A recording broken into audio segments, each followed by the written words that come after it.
Hey, guys, we're here back at both Red Carpet Ring and Toss Ring Scandal. We here at the locker room and we at the ring. You gotta get the lights as you come in. We're here to talk about get ready for the wildest ride with Mox Audiobook Part 2. We're talking about that book, and we also are talking about the life of Jon Moxley as he has early struggles, how he got all the way to the WWE and later on AEW. What I learned from Jon Moxley's Mox audiobook will shock you part two. You gotta get the lights as we come in. So we went through a good portion of it last time, but we're gonna go through another part of it now. So with that being said, without further ado, enough of me talking. Hope you guys enjoyed the audiobook so far, because I know I have. But let's get into part two of Jon Moxley's audiobook, The Current AEW World Champion.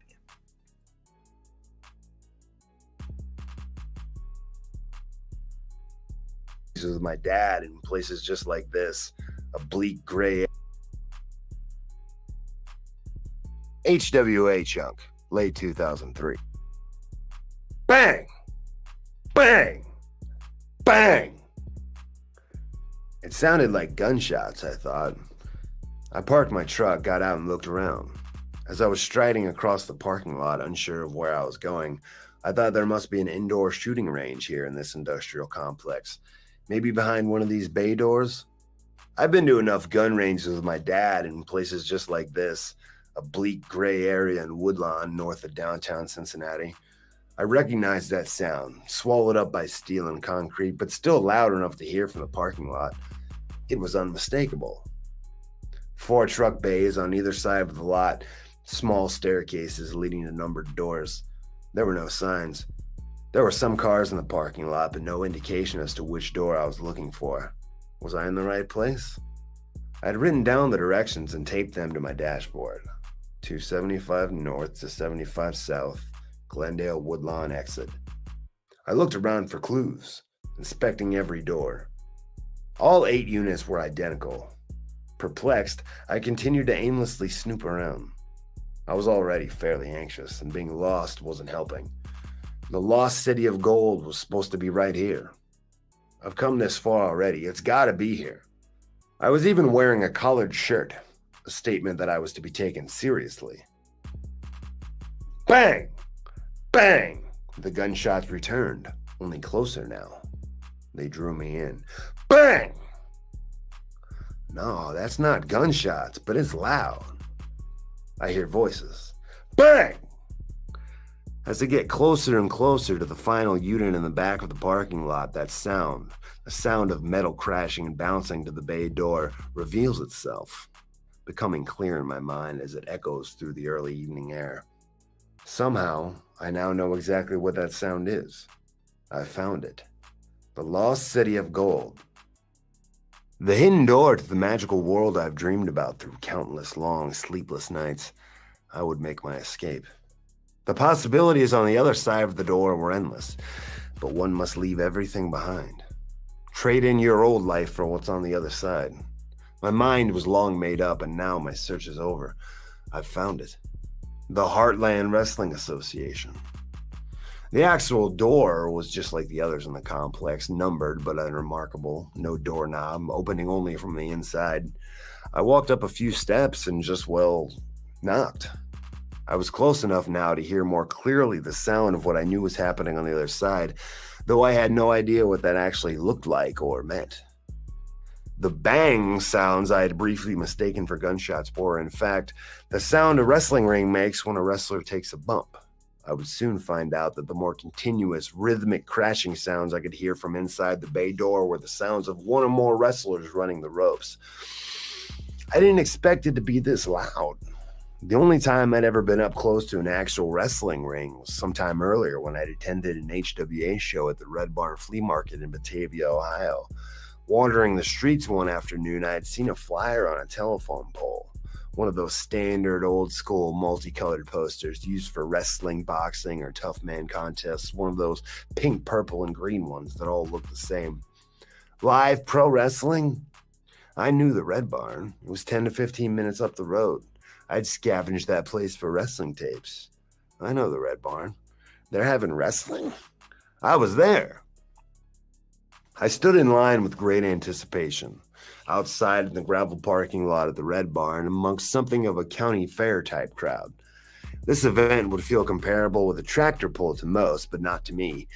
I felt like I was at a Rolling Stones concert, despite the fact that I had absolutely no idea what to expect.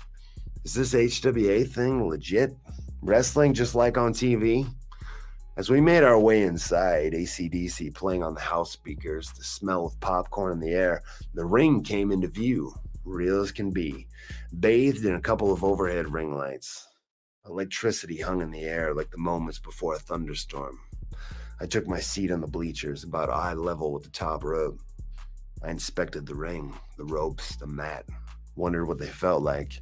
It was close enough I felt like I could reach out and touch it, jump right in. A bell rang and a ring announcer named Haas with frosted tips and a Hawaiian shirt made his way down the aisle, signaling the start of the show. The first wrestler through the curtain was named Johnny the Bull. He was jacked. The most jacked dude I'd ever seen in real life. An impossible tan, giant bodybuilder muscles, tattoos, and shiny pleather trunks. He looked superhuman. Why hadn't I heard of him before? I didn't know anything about the business other than what I saw on TV or read in magazines, but this guy is definitely a real pro wrestler. Yes, he is, dude. He's standing 10 fucking feet from me. Look, he's right there. I asked myself, what the hell is going on here? Oh, shit. So this is like the minor leagues? Like the Cincinnati Cyclones? So where do these HWA guys come from? How much money do they make? Are they rich? Do they have belts? How the hell does any of this work? My head is spinning. I have a lot of goddamn questions and somebody better start answering them. By this point in life, I knew somewhere deep in my subconscious that I was going to be a pro wrestler. My soul was already leading me toward that path, but I couldn't quite articulate or even understand what that meant. How does one become a pro wrestler? I had no idea, but still, there was this feeling. This is what I could be good at. And sure, it wasn't an option on any of the aptitude tests we took in school, but I felt particularly suited for it. After all, I'd been studying wrestling as long as I could remember for reasons I couldn't explain.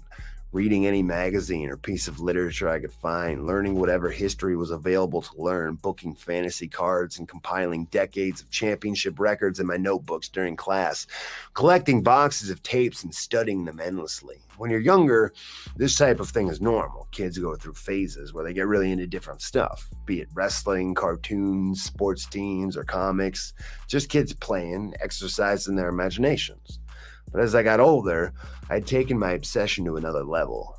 By now, my interest in wrestling had become academic. I was seeking to understand wrestling in a deeper way without even realizing what I was doing or why.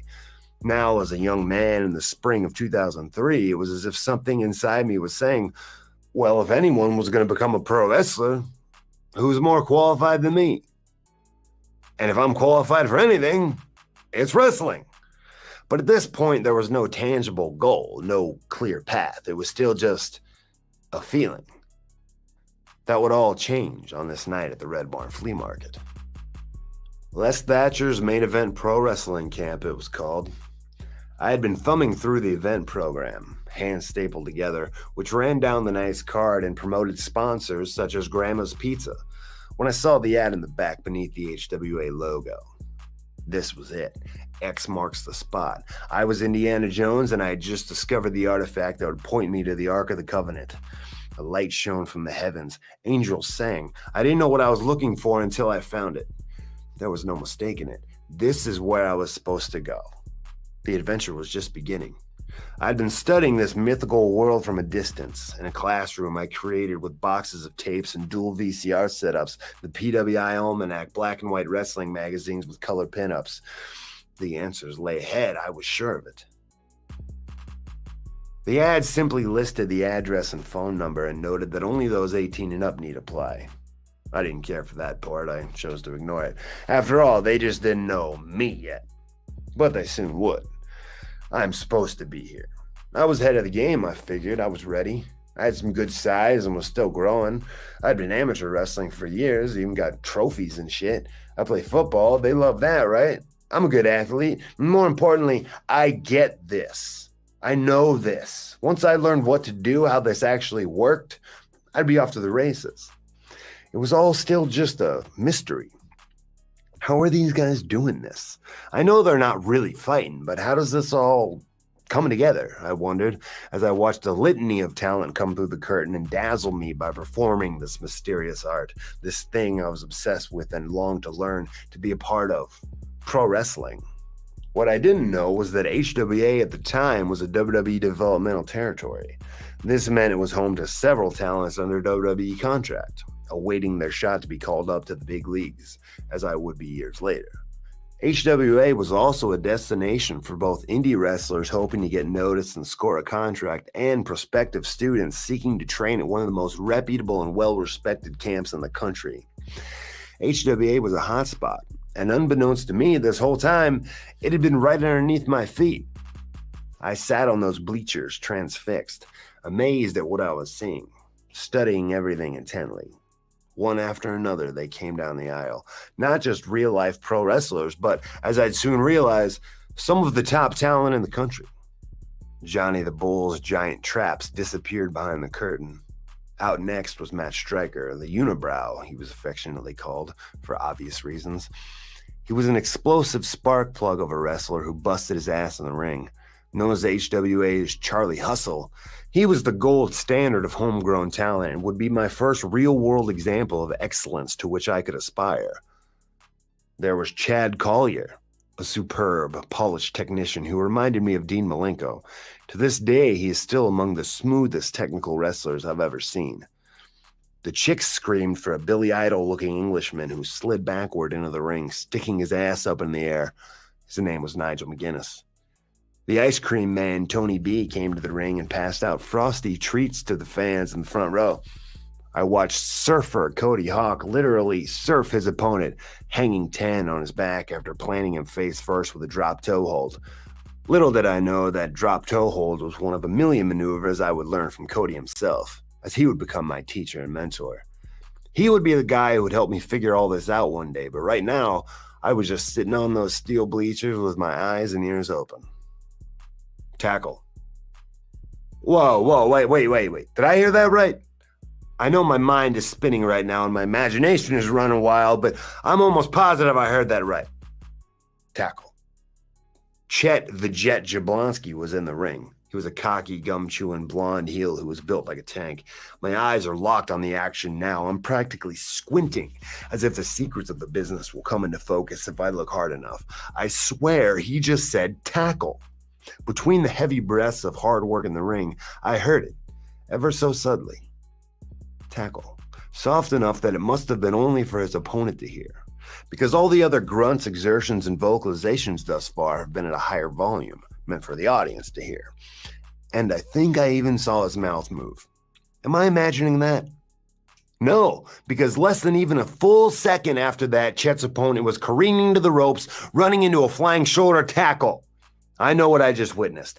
A wrestler called for a move and another one took that move. So these guys talk to each other? In the ring?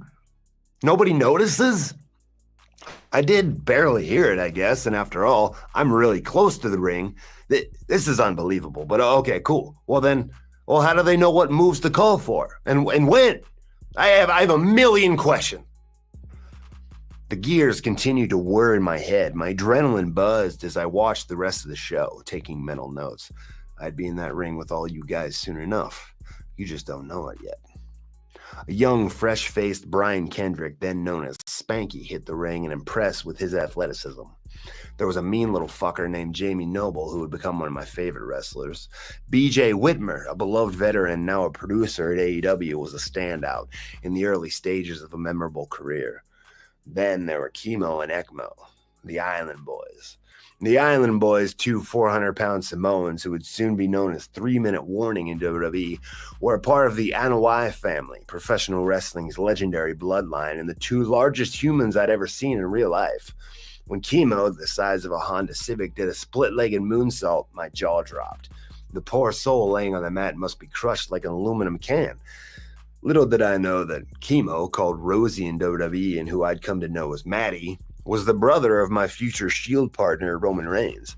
ECMO would go on to be best remembered as Umaga, a top-tier WWE monster.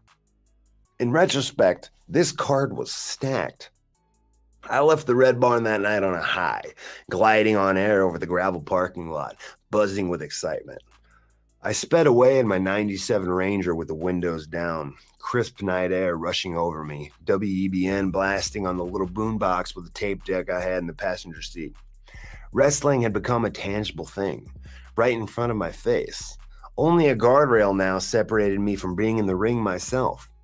I still had to navigate those several feet of mysterious waters that separated the bleachers from the squared circle, but now there was an arrow pointing me in the right direction. Now I knew exactly where to start. I knocked on the door. I waited on the steps about 60 seconds. No response. No, I felt stupid, self-conscious. I'm awkward in situations like this under normal social circumstances, but this is even more nerve-wracking. It's like trying to join some kind of secret society. Is there a secret knock? Am I supposed to knock on the door? Now I feel like an intruder. Unwanted. I know they're in there. This must be a breach of etiquette. That's why they're not answering. Unless they didn't hear me. Maybe they're ignoring me. Shit. What if I've done something wrong, and if I knock again, it'll make it worse? I became nervous. My feet shuffled. A bead of sweat formed on my brow. I should just bail. I messed up somehow. No, fuck that. I've come this far. I will not be denied. Jesus, would you just fucking relax, dude? Just knock again. I clench my fist and try again, harder this time. Knock, knock, knock. I hear voices. Shit, they heard me. I could feel my skin getting red. Just chill, dude. You're being... The door swung open and a head burst out. The wild eyes hit me like a searchlight. I felt like a raccoon caught in a trash can, the way this guy looked at me. He didn't say anything. He didn't have to. I was obviously an intruder, and this was highly irregular. I had stepped in some sort of shit. What's worse, this wasn't some sort of secretary. This wasn't a concierge. The square, chiseled jaw, hulking shoulders, and the trademark black unibrow. He stood still, but his image jumped out of the doorway at me and nearly knocked me back down the steps. He was a cartoon character, a superhero. This was a scene from fucking Who Framed Roger Rabbit. This was Matt Stryker. Holy shit. I collected myself and stammered. I called on the phone before. I'm here to check out the school. It was as awkward as you can imagine, me at 17, about to have a stroke and all. But a smile appeared on Stryker's face. His guard came down. His annoyance with this interruption abated. Relief. Then, holy shit, I'm in. You came in the back door. The front door's on the other side, he said and laughed. Damn it. Idiot. I followed Stryker through the gym, soaking everything up as he spoke. I was in a whirlwind. Things are gonna move fast now. Pay attention. I took it all in. 2 rings, 1 large rectangular warehouse space. 8 to 10 wrestlers in workout gear, cut-off shirts, knee and elbow pads, tall patent leather wrestling boots standing circularly in a ring. Action happening in the center. Suitcases strewn about the floor. Not gym bags, but roller bags. Quotes painted on the walls. I'll read those later. I'll take you back to meet Les. Les Thatcher. The name on the marquee. Les Thatcher wrestled professionally in top territories all over the country. Debuting in 1960, a deep wealth of knowledge, he was and is as old school gets. After retiring from the ring, he had success as an announcer, and in 1996 he started the Heartland Wrestling Association, finding yet another life and the only business he'd ever known as a trainer. One of the most respected and sought-after trainers in the game. I'd communicated with Les once before. I'd written a letter to him, an actual physical letter, in which I described my desire to begin training for professional wrestling. I included my background in sports, stats such as my height and weight, and for unknown reasons, how much I could bench press, which I'm sure I lied about. Les wrote me back in a letter typed on an actual typewriter, surely the last in its existence by 2003. I was pretty pumped when I received my reply. My first contact. This letter was a real piece of correspondence with the worlds of pro wrestling. Les thanked me for my interest and explained that I should continue on a good weight training program, and the fact that I was in school would be no problem, as they'd had several student athletes train while earning their degrees. I think something I wrote in the gibberish letter, of which I have little recall, led him to believe I was in college. Sure as fuck not in college, dude. I was in high school, obviously, for the time being at least. It wasn't too long before I dropped out. There would be no college athletics for me. Reading Les's letter fucking napalmed any notion that I might graduate in good standing, graduate at all, or even attend classes with any regularity. High school?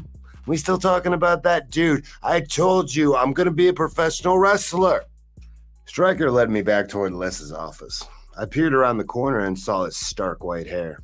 He looked up from his desk, putting his glasses on. I couldn't help but notice the Greek statue on the shelf of two naked dudes wrestling in a tight grappling entanglement, leaves covering their junk. How would you get those leaves to stay on? Les came out and shook my hand happily, looking at me through his thick spectacles. I explained who I was. I had written him and called him on the phone and was told I could come down and check out a practice. I didn't mention my age. I had just turned 17. Close enough, I figured. We went back out into the gym to watch some training as Les chatted with me. I tried to play it cool, trying hard not to get too excited and start asking too many of the million questions I had. I dressed carefully. My polo shirt tucked in, sleeves rolled up to highlight my burgeoning guns. A polished and professional presentation, I thought. No goddamn blue chipper if I don't say so myself. Just don't say anything stupid. Les asked me a question about who some of my favorite wrestlers were. This must be some kind of test. Take it to the mat, take it to the air, but take it seriously or take it home. Train hard and master your craft. Those were the quotes painted on the wall. This was not the time to mention I once dressed up as the Sandman for Halloween, wielding a broken pool cue as my Singapore cane. Although my Budweiser can and the gnarly pus-dripping black eye I was sporting from a recent fight did make it quite an authentic costume. I didn't expect that was the sort of thing Les was looking for. No, surely HWA was a place for serious wrestlers. I discerningly answered with examples such as Benoit, Jericho, Brett, and Malenko as the wrestlers I like to watch, the technicians, wrestlers. Les's eyes lit up, looking even bigger behind his Coke bottle lenses. That was the right answer. Les's enthusiasm for the conversation grew now. Have I won him over, I wondered, as he told me how sometimes when he asked that question of potential recruits, they responded with answers like the Ultimate Warrior, which, as I had suspected, was not what he wanted to hear. Guys sit at home watching TV and think, well, I can do that, Les explained. But there's a lot more to this than painting your face and running around the ring, shaking the ropes. You have to learn how to work. I sure as hell didn't know how to work yet. In fact, I didn't even know what that meant. It's probably the first time I heard the phrase. Thinking back on it now, I wonder if Les's personal disdain for the Ultimate Warrior had been going back for years by that point. Lord knows the horrible things he must have thought about the Sandman. Sandman rules. My answer was correct for a few reasons. Les took wrestling, his craft, very seriously and did not have time for anyone who didn't. If you thought pro wrestling was some get-rich-quick scheme, if you thought, oh, well, I can do that, as Les put it, if you thought wrestling was just cheap theatrics and play fighting, if you thought your frat house wrestling character where you dropped an elbow on the porch through the beer pong table while you and your friends were watching Nitro made you ready for an HWA event, Les had no time for you.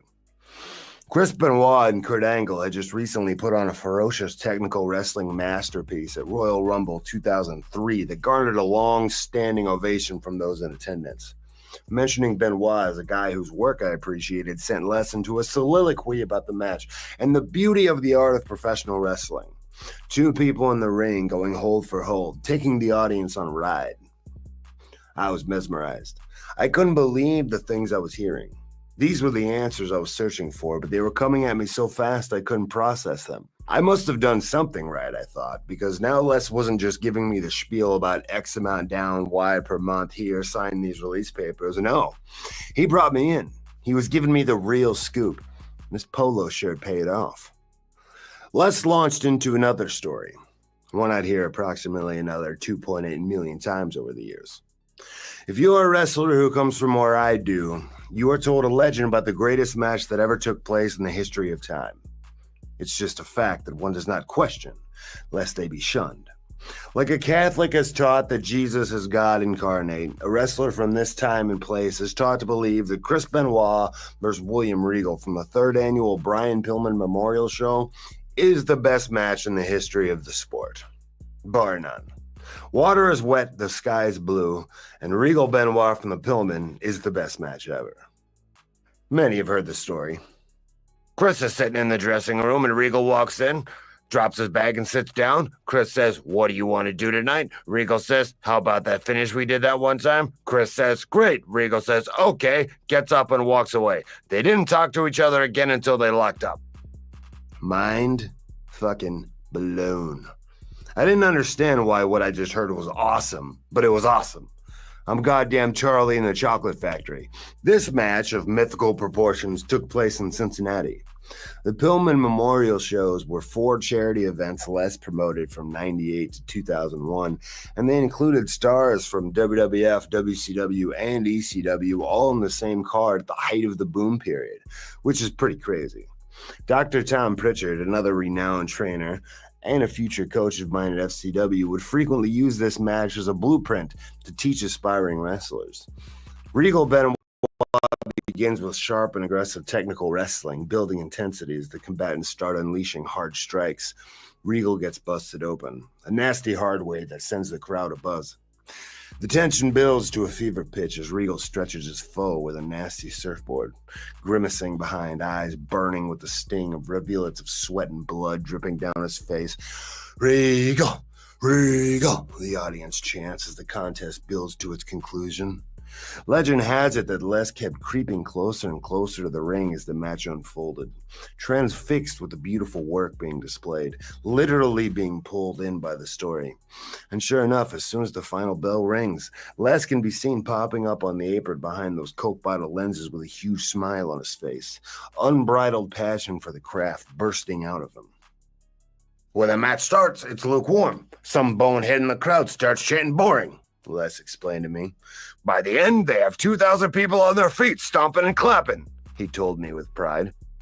I was having a real conversation about wrestling and how it actually worked, and I was absorbing it like a sponge, processing information and filing it away in my brain as fast as I could. But while building a match from the ground up, telling a story, building emotion, and the all-important staple of Les ideology, calling it in the ring, were all things I would soon learn. These were concepts far too advanced for a neophyte like me to fully understand yet. If I wanted to run like the gladiators in the aforementioned fabled contest, I must first learn how to walk, and even before that, to crawl. So we turn our attention to the ring.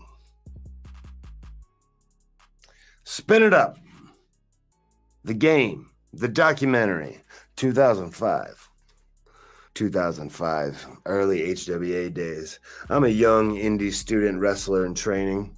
It's hard to keep a job because inevitably they'll schedule me to work when I need to be at a show or at practice. Which one do you think I showed up at? Wrestling was always the priority. I wish Postmates and Grubhub and all that shit was a thing back then. That seems like an ideal way to pay bills for an indie wrestler because you can do it anywhere, anytime. One job I was able to keep for quite a while, however, was at a factory in Cincinnati. I'm still not quite exactly sure what we did, but my role was to hang pieces of metal of various sizes and shapes on hooks. Then they would move down the line and go through a series of treatments, maybe getting painted. I don't know. I think there were HVAC components, like air conditioning type shit. I never asked.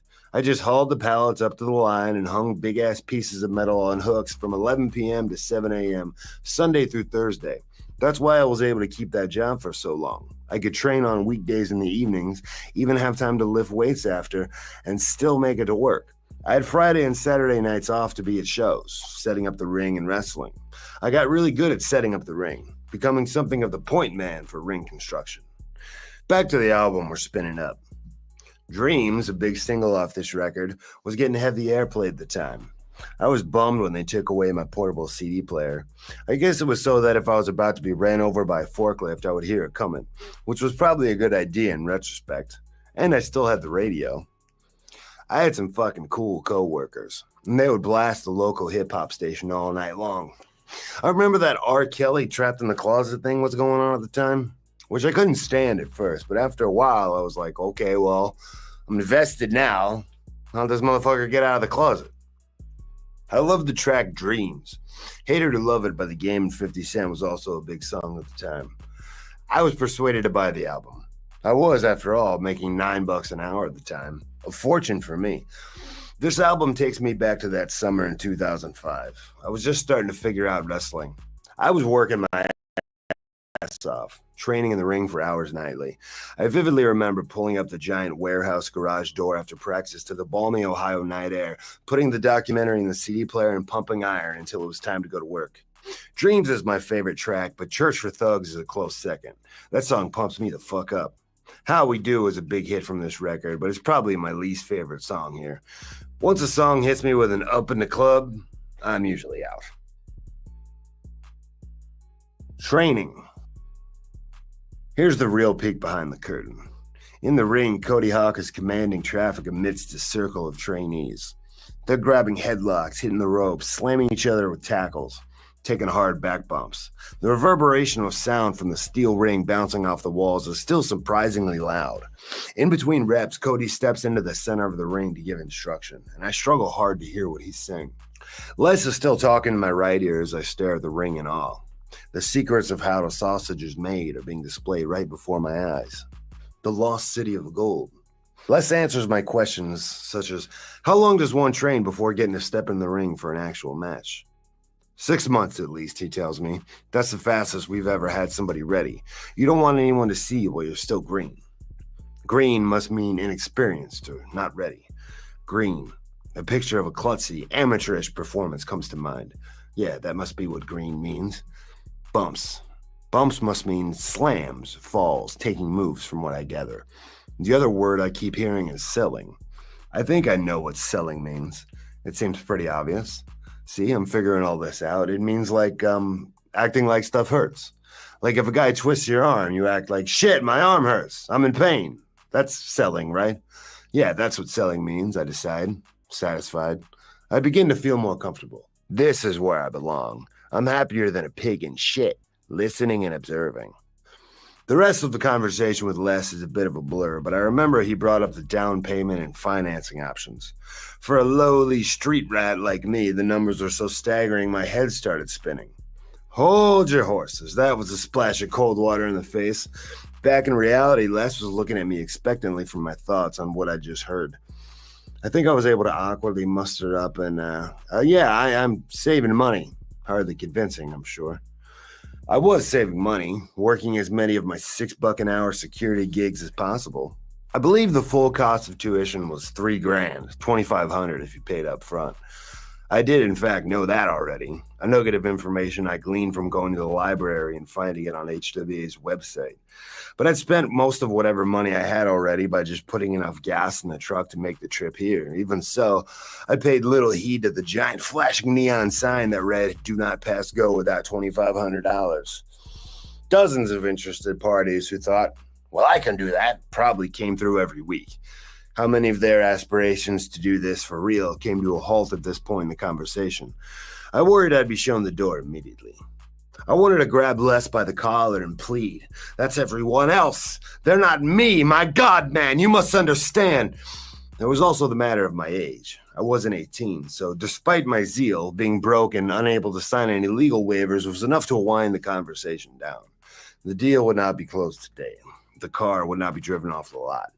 Still, even though the entire place didn't drop to their knees and worship me, rejoicing, the chosen one has arrived when I walked in, Les had given me plenty of time and graciously said I could stay and watch the rest of practice before he retired to his office. Left on my own now, I lingered, a fly on the wall, careful not to get too close. Cody was all business. He spoke with certainty, demonstrating techniques and bluntly correcting poor execution. There was little wasted movement, a serious training session. 2 trainees performed a drill with full intensity, audible exertion, scowls on faces as their bodies collided into the ropes, bounced off the mat, and slammed into each other. 2 fresh guys replaced them seamlessly and attacked the drill. The frenzy of action slowed to a stop as Cody took the center of the ring and held court, a dissertation about throwing punches. I'm all ears. I've seen millions of punches thrown over the years watching wrestling, but how does it really work? One of the eternal questions of the young wrestling fan. Cody proceeded to unleash a barrage of punches to his face, savagely one after another. Haymakers, jabs, rights, lefts, and finally a brutal-looking kick with the ball of his foot right to the sternum. The dude didn't flinch.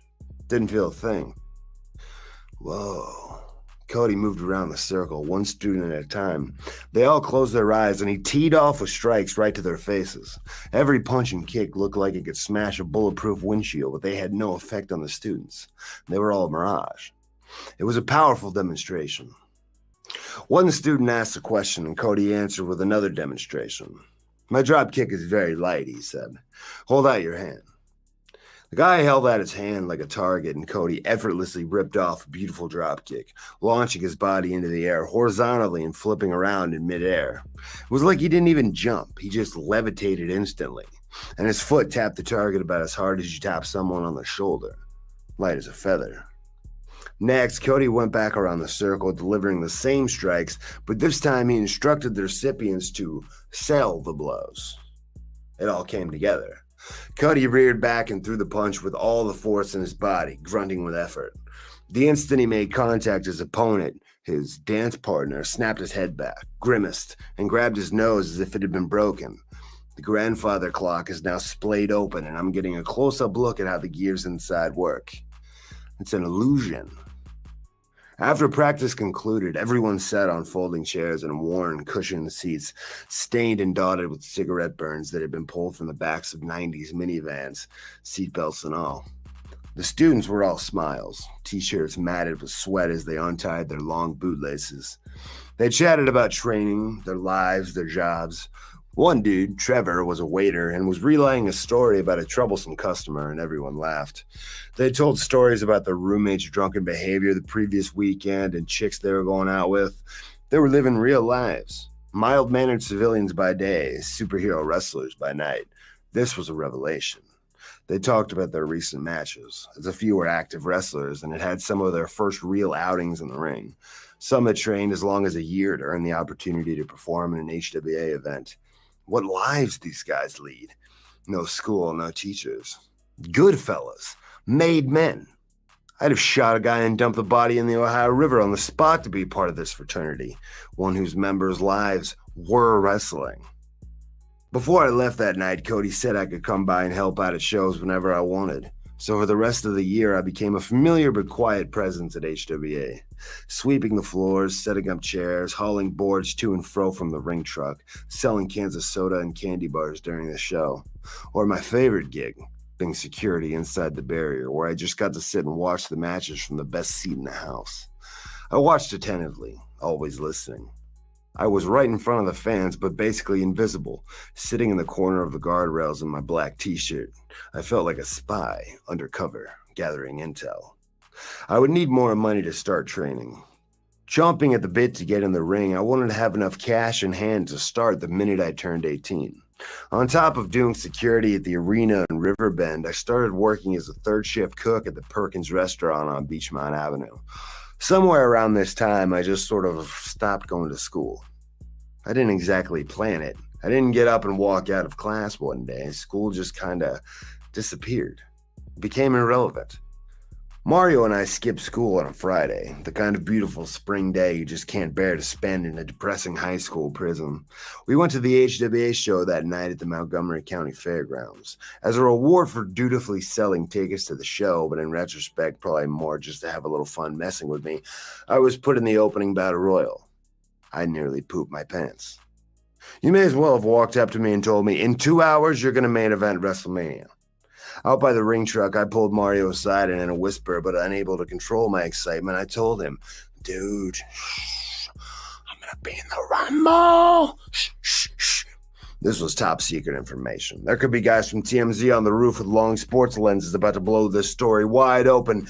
Piccadilly dipshit to be in Battle Royal in Dayton, Ohio in front of 250 people.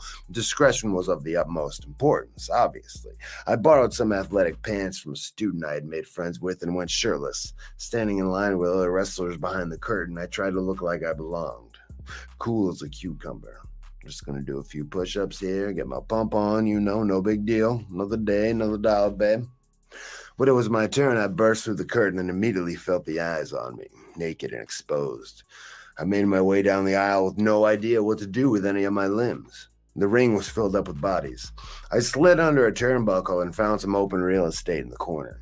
I scowled at my opponents, my head on a swivel, fidgeting uncontrollably from head to toe. It might have appeared to anyone in the audience who was actually looking at me that I was having a seizure, but they didn't quite know just who the fuck they were looking at yet, did they?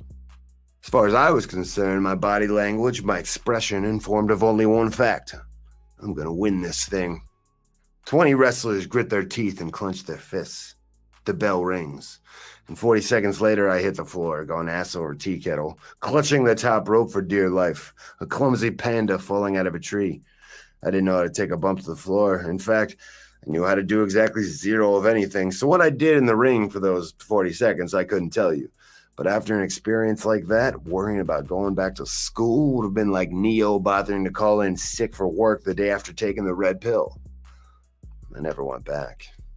By this point, HWA was no longer WWE developmental territory. That relationship had ended shortly before I showed up at the doorstep. Around this time, Cody and a dude named Chad, who worked at a TV station, bought the company from Les. I don't know the details, and it would all get a little murky later, but an arrangement was made where Cody basically took over the Heartland Wrestling Association, becoming head trainer, booker, spiritual leader, and overlord of all things HWA. Cody started in the business with Les in 1996, a remarkable worker and loyal soldier. Les, suddenly with a full plate of WWE developmental talent to train in 2001, tasked Cody with running the practices for non-contracted HWA talent and students. Just like that. With a knack for teaching and a willingness to embrace and explore new ideas while staying true to the old school principles of the Les Thatcher system, Cody Hawk found his true calling as a trainer. Cody was from Dayton. At 6'2", with a long goatee tied at the end, bleached hair hanging out the back of the ever-present bandana tied around his forehead, he was an imposing figure for a greenhorn like myself. My first teacher and first boss, the sheer weight of the knowledge he possessed was intimidating. Mostly inexpressive, he was a shop foreman who taught passionately but with a sort of deadpan gravitas. Here's how to do the job. Here's how to not get yourself killed. Poor behavior or even poor performance on an HWA show might result in a torrent of swearing, throwing furniture, and the offender being told to get the fuck out of my building. Nobody wanted to piss Cody off, and fits of rage were only occasional. For the most part, Cody had a long fuse, especially when it came to teaching in the ring, an area where he possessed incredible patience. He took great pride in molding lumps of clay into efficient soldiers, technically sound products ready to be rolled off the line and stamped with the HWA seal of quality. It all started for me with back bumps. Crawl, walk, run. Taking a back bump is the first thing you learned at HWA and the only thing you did for a while. Learning how to attack the mat, breathe out, tuck your chin, pop your hips up, and slap the mat with both palms at the point of impact, evenly dispersing the impact across your shoulders, fingertip to fingertip. Once you've mastered doing it once, next comes doing a few in a row, rolling to your right, getting up in a tight clockwise circle, elbow, fist, knee. Work left, turn right was painted on the wall, and it meant, as I discovered, that we always worked the left arm or leg of opponents. Irish whips are always left wrist to left wrist, and for positioning purposes, like a dance, we always turn to our right. I had never picked up on this detail in all my years watching. Once you're proficient at taking a few perfect back bumps in a row, you increase the number and the speed at which you fire them. 0, 5, 10, 15, 20 bumps in a row. It's arresting to the system at first. Every bump is like a tiny car crash.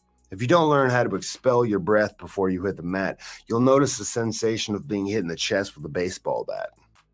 Every mechanism must fire at the exact same time, and it all must come together reflexively. You must be able to check everything off the list, palms down, breathe out, chin tucked, everything, then attack all at once in an instant, without thinking. As I write this, I could get up from my seat and take a back bump on the kitchen floor in an instant, without thinking, like an activated Russian sleeper agent. I would stand ringside and watch practice. In between drills, I would come in and take my bumps, then return to the floor to watch the more experienced students doing cooler shit. Back bumps were all I was allowed to do for now.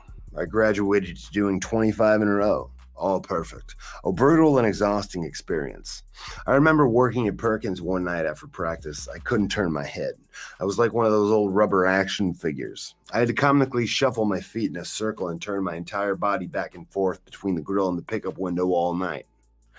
Next came the basic front flip bump, as you would perform taking a hip toss. Here's where Cody's patience came into play.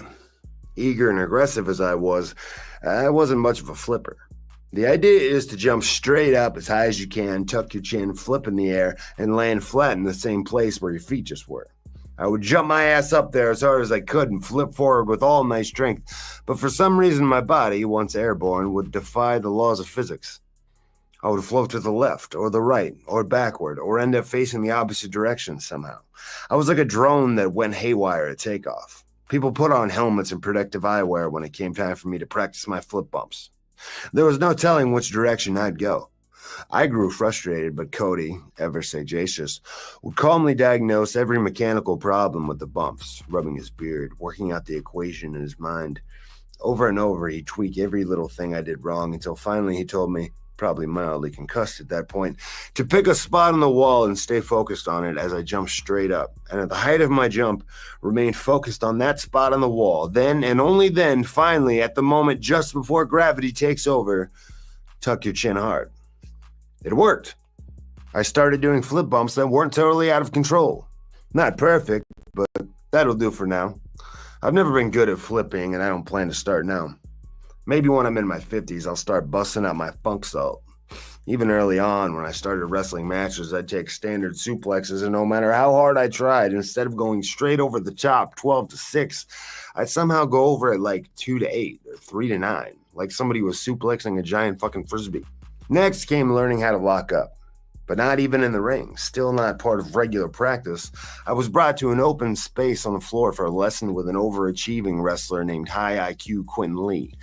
A somewhat portly, bookish type, smarter and more mature than most of us. He had an actual real job with a 401k and shit. He taught me how to circle. Your opponent takes a step in, you take a step. He steps back, you step back. Follow him to the right, to the left. Always remaining perfectly equidistant from each other in the center of the ring, synchronized. Locking up was different than I was used to from amateur wrestling. I finally got a signal from Quentin, his subtle slap to his shoulder that I'd noticed Ric Flair do a million times. I quickly learned that in pro wrestling, the collar and elbow tie-up always means left hand on the collar, right hand on the elbow. From amateur wrestling, I was so used to coming in and grabbing the back of my opponent's head with my right hand that it was a hard habit to break at first. Opposite. Awkward. Eventually, I'd get to be in the ring and learn things like how to grab a headlock, or with my one new back bumping skill, I could start taking tackles. I started learning to run the ropes. It's all footwork. You have to take the exact number of exaggerated steps on each pass. The goal is to be able to do it with your eyes closed. Everyone's step count is a little different.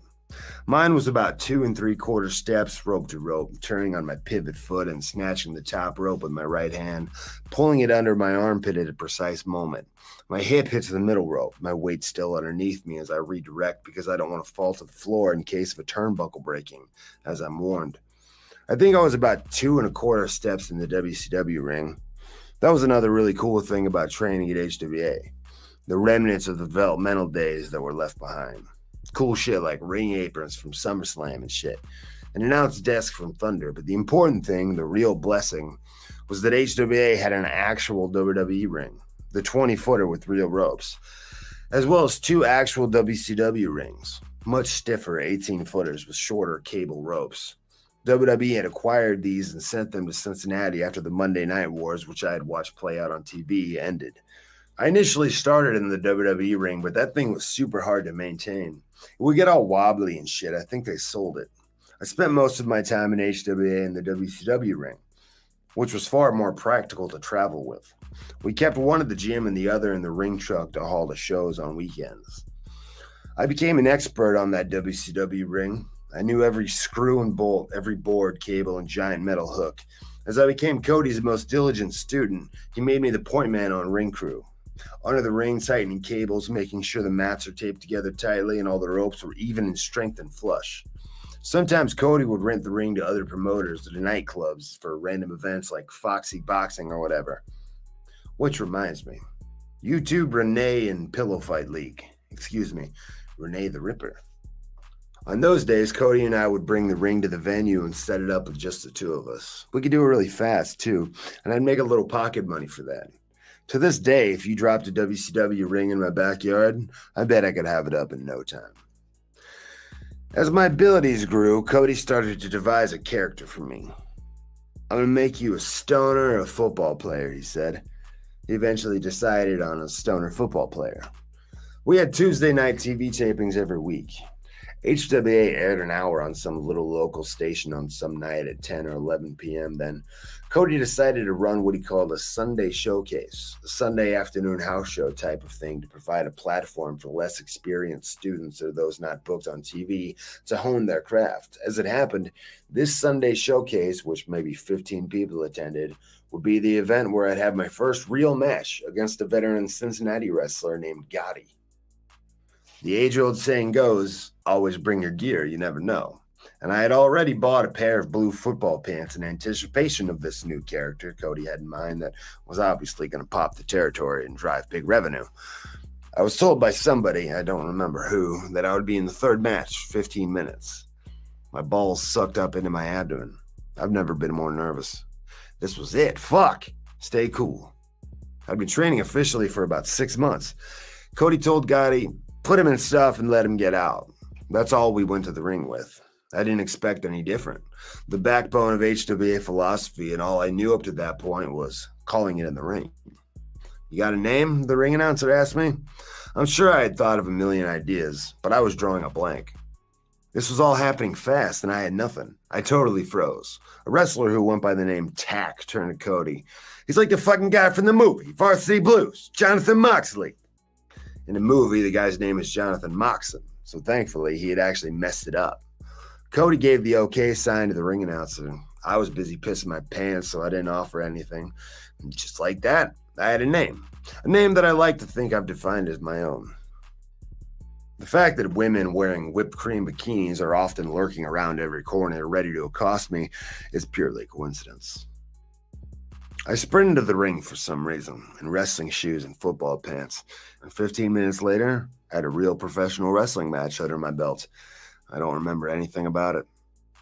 Soon came more matches, always with a more experienced wrestler. I'd go to the ring having no idea what was going to happen. I'd listen and do what I was told. Nobody told me to do anything I didn't know how to do. There was nothing I hadn't been training and perfecting with endless repetition. Now that I wasn't just doing the moves in a gym and I was in front of people, I was learning on the fly the ebbs and flows of taking the audience on a ride. Everything is meant to garner a reaction, to bring them up, to take them down, to make them cheer, boo, get mad, or pop with joy. I was picking it up, understanding. Stuff I already knew but didn't know I knew now became clear with the final and most important ingredient added into the mix, the audience. Back in practice, I was learning more and more advanced things. Now I can move around the ring really well, hundreds of repetitions of various drills that dialed in my footwork and timing. The most reviled of these drills was one of Les's most infamous torture devices, the dreaded 555s. On the surface, this was a blow-up drill, simply used to increase one's physical conditioning.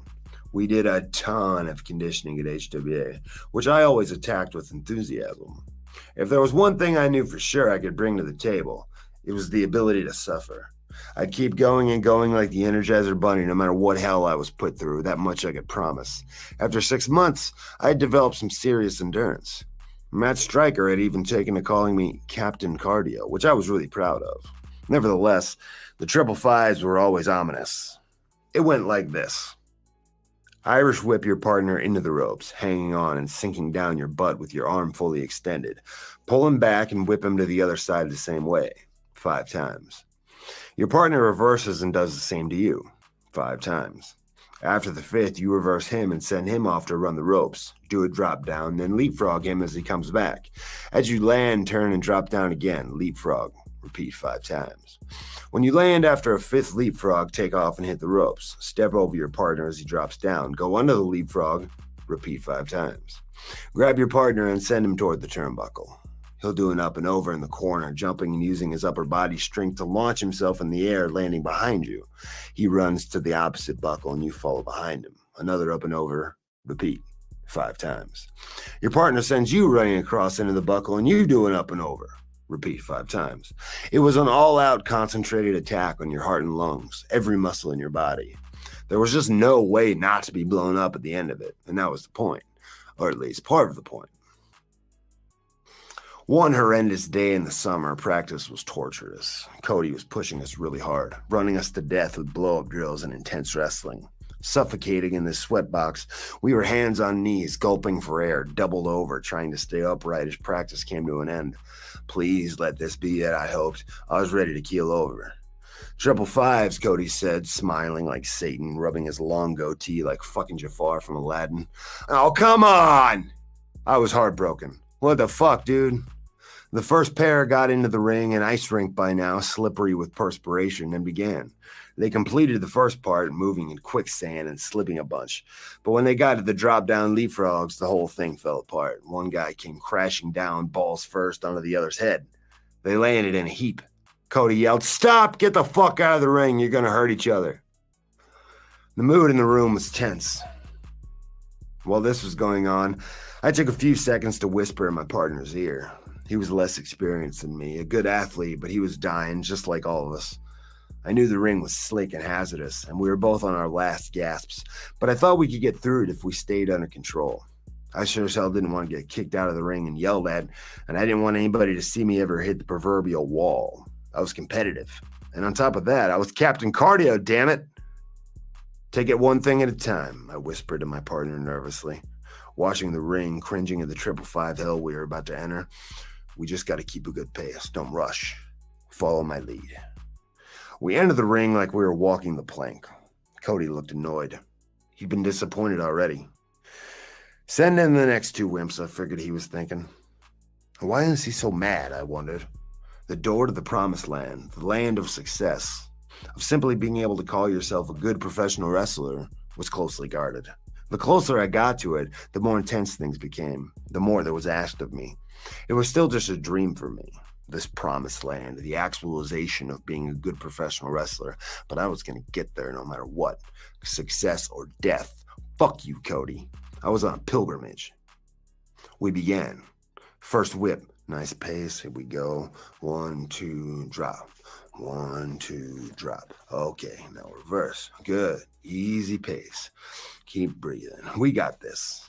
Entering phase 2. Welcome to Flavor Country. Drop down, get up, nice and easy. Now leapfrog, land, soft landing, turn and drop down, smooth sailing. 5 times. I stay relaxed, careful not to expend an extra ounce of precious energy.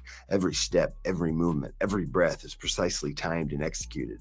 Now I'm the guy running, coaching my partner as we pass each other. Feel the beat, the pace, keeping the rhythm. It's like music. Moving to phase 3, light on my feet, running corner to corner across the crocodile mile of a canvas like a cat burglar. 1, 2, step, jump with both feet, lean my weight into the quarter, explode out in one smooth motion, soft landing like a ninja. We're doing it. We're gonna make it. I run behind my partner as he plods toward the corner, and I encourage him. 1, 2, 3, jump. 1, 2, 3. He's barely getting any height, and I'm sliding under him, marching him back to the other corner. He gets his feet up maybe 2 feet off the mat on his final up and over, and I dive under, his feet barely clearing my head. Whew. We did it! I'm elated, pissed, and vindicated, high on endorphins and a lack of oxygen. Brother collapses in the ring, and I lean over the ropes, holding myself up. Cody is laughing, pleased, as he begins to explain to the other students the difference between how the first 2 guys attempted to tackle this exercise and what my partner and I did. I must have done something right. I try to make sense of what Cody's saying, but my heart is beating like a bass drum in my chest. I've sweat out half my body weight, and I feel like I've been in a sauna way too long.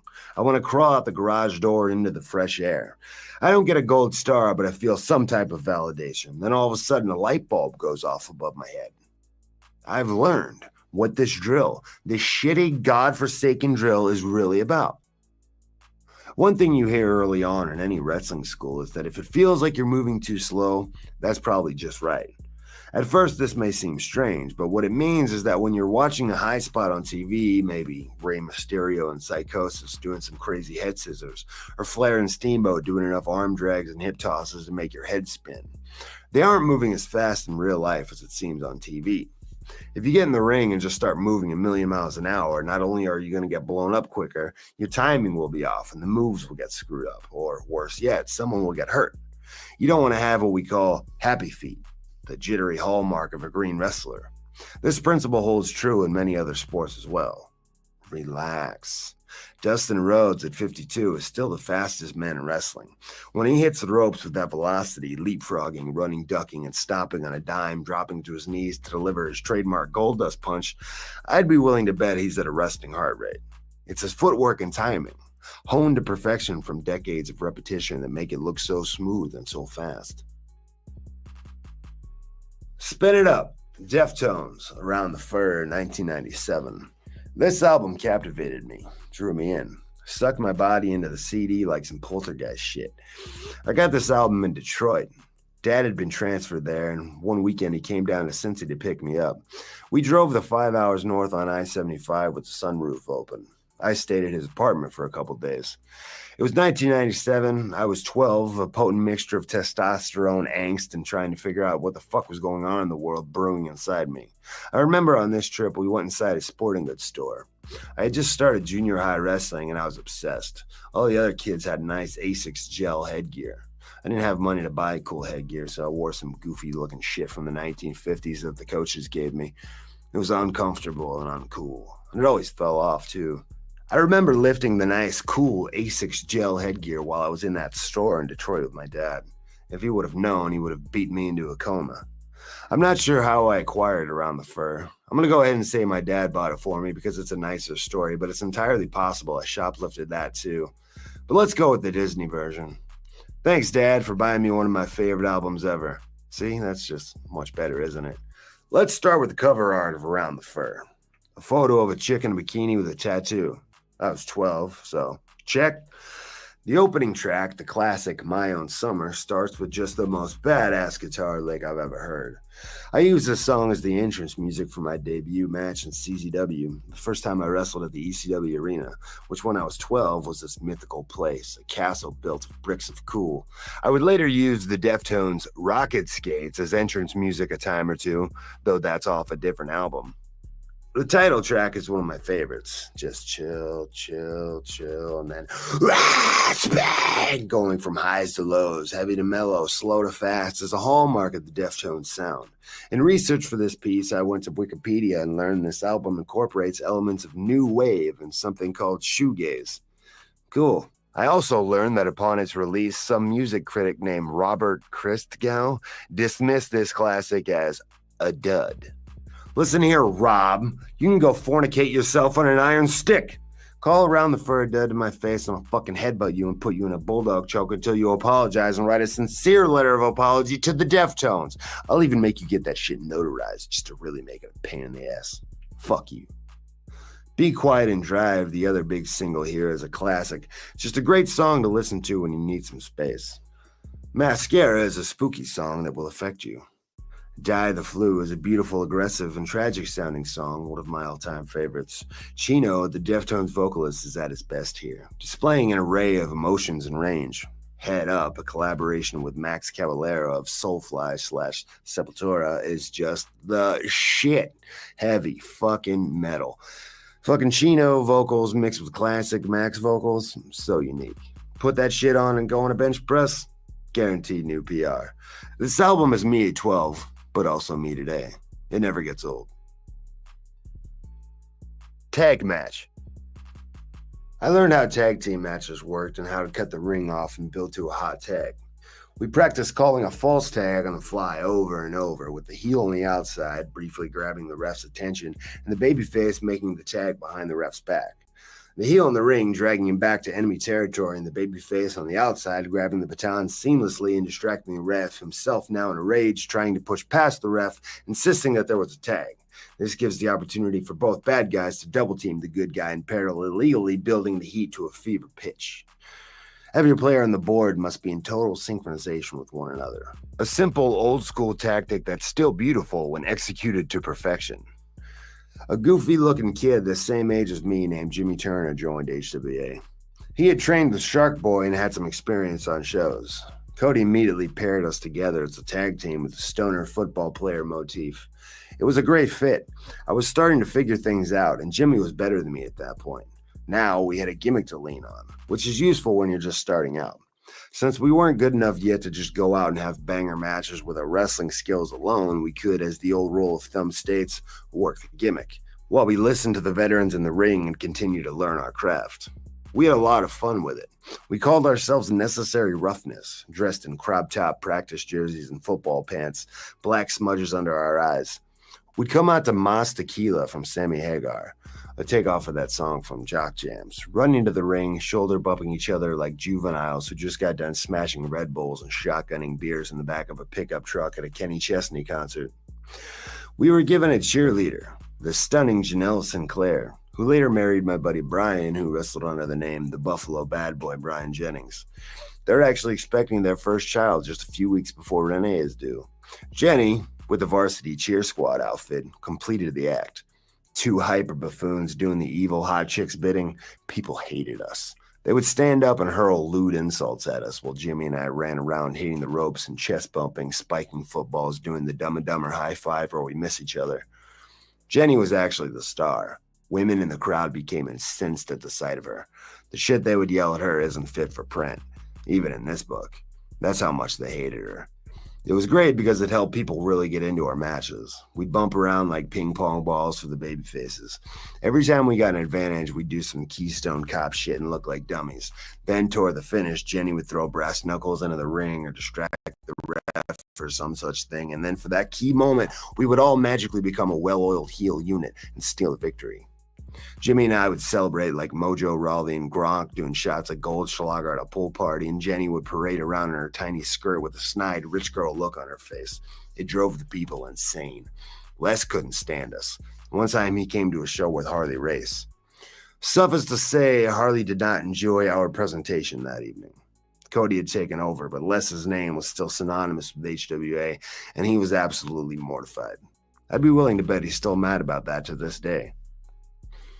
We became a signature part of the shows, and with our improving skills, we started having better and better matches. Jimmy and I would stay for hours after practice to experiment, inventing new double team moves and sitting around studying wrestling tapes. We had a really good thing going on for about 6 months, learning, growing, having fun. We were transforming from a couple of goofs into a real tag team. It all unraveled very quickly, however. Jimmy got a girlfriend, and just like that, it was over. He brought her with us on a road trip to Atlanta for NWA Wildside, and it was puppy love. Soon, he started missing practices to hang out with her, then missing shows. Then, I never saw him again. I was pretty pissed, but I didn't have time to worry about anyone who didn't have the singular focus that I did. Girlfriends, I thought? There's no time for girlfriends. Fuck him, then. I quickly resolved to move on without Jimmy. Stryker made me my first pair of trunks, and I bought a pair of used High Spots boots from somebody in the locker room for $75. I had already started letting my hair get wild, and I just let it keep growing because wrestlers have long hair, I guess. With so much time spent in the weight room, my physique was really starting to get put together. That, coupled with the trunks, boots, and long hair, and I dare say I was starting to look like a real pro wrestler. After being burned by my partner, I became only more obsessed with working harder than everyone. I refused to miss a practice for 2 years until one day I came back to Cody's trailer in Dayton, where I was staying after working a double shift at the factory. Bleary-eyed, I took an hour-long nap and got ready to leave for training when Cody said, "You know, it's okay if you miss one practice, dude," and ordered me back to bed. I was now embarking on a singles run as a babyface at HWA. Although I was improved greatly in the ring, nobody really had any reason to like me, and I didn't really have a character. I just came out all pumped up and generic as fuck. Basically the same as the Necessary Roughness thing, except I didn't intentionally make myself look stupid. The guys with more tenure and actual characters who the crowd could buy into were on top, and I wanted to be in those cool main event matches. I was having good matches, getting better and constantly trying new shit, but I felt there was some sort of ceiling I had reached. I was just a random guy. I needed a hook. That came in the form of a heel turn. I blasted Cody, our top babyface, in the skull with a belt. The tried and true student versus teacher angle. I had a chip on my shoulder at this point. The kid who first walked in the door long left behind. That life gone. I had dedicated my existence to becoming something new entirely, and that dedication had paid off. I was feeling myself a little. I fucking told you I could do it, and I thought, fuck you. I wanted to step up and take a swing at the top guys. Cody and I embarked on a great story, filled with bitterness and hatred, where we beat the holy shit out of each other. In an attempt to make the heat look as real as possible, we got into a locker room clearing brawl that tore up the entire arena, smashing holes in the wall and destroying equipment. It went on for an awkwardly long time, intense, realistic stuff. I was legitimately hated, and I loved it. I got off on it. I had turned my back on the home team. Cody was the heart and soul of the promotion, loved and respected. They remembered me as the kid selling sodas. They had no respect for me. Now I was going to turn around and shove it up their asses. We went on to have a bloody steel cage match at a show called Cyber Clash because it was broadcast on the internet for $10, which was a new concept and felt like a big deal at the time. Les even came out for it. Stepping into a cage for the first time on the biggest show as the top bad guy in the promotion, in the match that people came to see, was the coolest moment of my life up to that point. As I stood in the center of the cage, sneering, middle finger in the air, Piccadilly was a distant memory. I had left every naysayer, every bully, every asshole teacher, every cop, every last one of them in the dust. As far as I was concerned, I was the king of the world. I was 20 years old. Flick Pick, Law-Abiding Citizen, 2009. Jamie Foxx and Gerard Butler. Law-Abiding Citizen is a thriller and a mindfuck. One protagonist, one antagonist. Or is it? Which is which? Jamie Foxx plays a DA who cuts a deal with a murderer. The problem is, this man murdered Gerard Butler's family. Clyde Shelton, Butler, is much more than just an honorable family man, as we find out, and he wants justice, not a deal. This film makes you ask questions. What would you do if you were in Clyde's shoes? What if it were your family? What is true justice? Is Clyde a vigilante? A hero? Or is he no better than the men he's exacting revenge against? Which is everybody? Clyde puts the whole fucking system on trial. You will root for Fox, you will root for Clyde. You will be shocked, appalled, and taken on a ride. I don't want to spoil anything, but I implore you to pop some popcorn, toss some Milk Duds and Reese's Pieces in the bowl, close the blinds, put your phone on the airplane mode, and watch Law-Abiding Citizen. If you're anything like me, you will not be disappointed. Home away from home. Toronto. As I've mentioned, my wife is Canadian. I love Canada. I've had so many great times up there. Renee was born and raised in Toronto. Her family all still live there, so we're there a lot. At least we were before the pandemic. Aren't you sick of every single thing you say coming out with like a COVID-era asterisk attached? Renee is a very proud Torontonian and lived and worked there for a long time, right in the heart of the action, so she makes a great tour guide. This gave me a whole new appreciation for this town.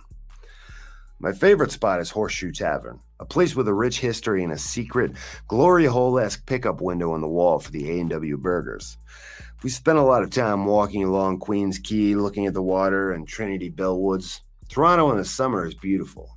I've biked half that goddamn city. So many cool streets and eclectic neighborhoods.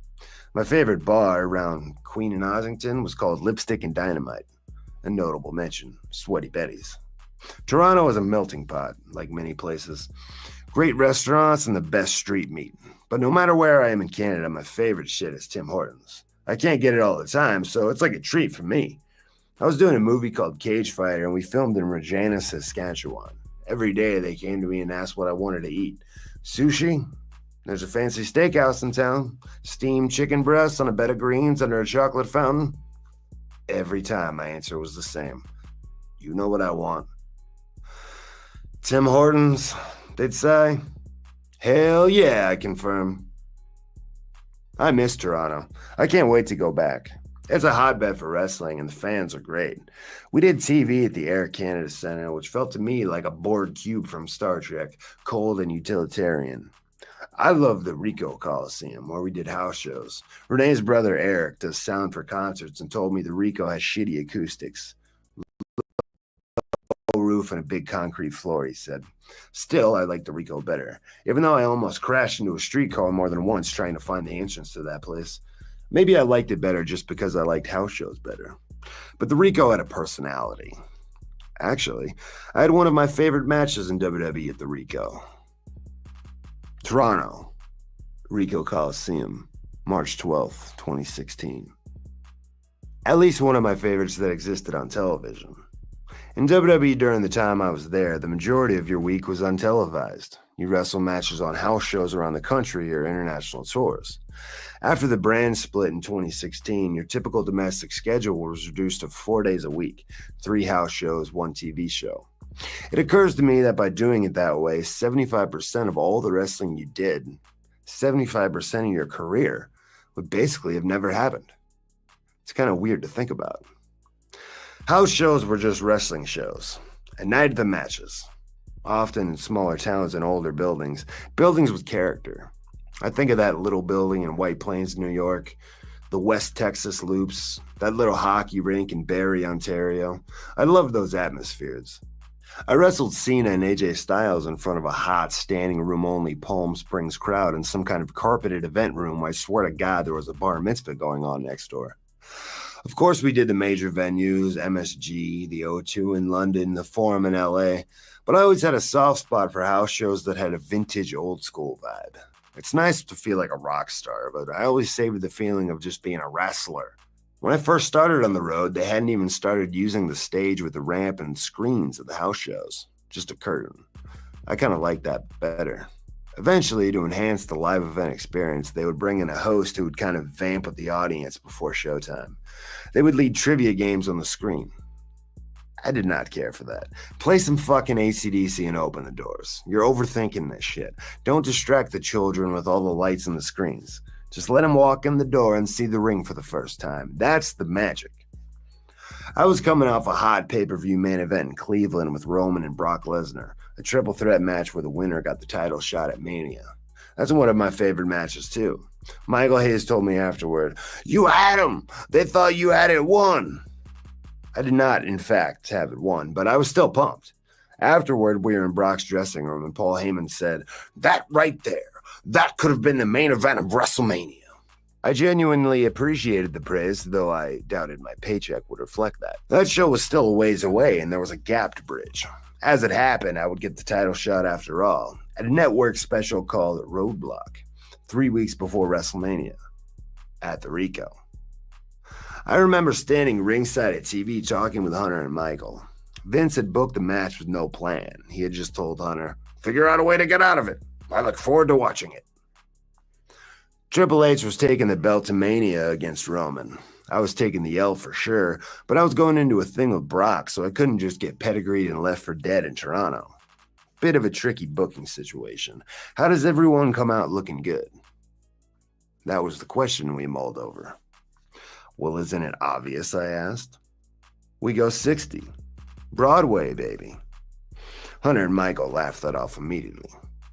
"For real? A 60-minute time limit draw? What's so funny?" I was at least half serious. I would have done it. Internally, there was something in the air about the match. Pat Patterson came up to me and gave me the classic, "Do you know who's just talking about you?"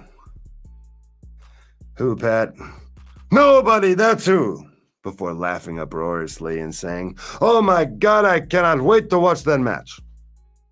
There was some kind of understanding, something that went unsaid about what we would do on the night. Pat knew. It would be a classic, old-school kind of wrestling match.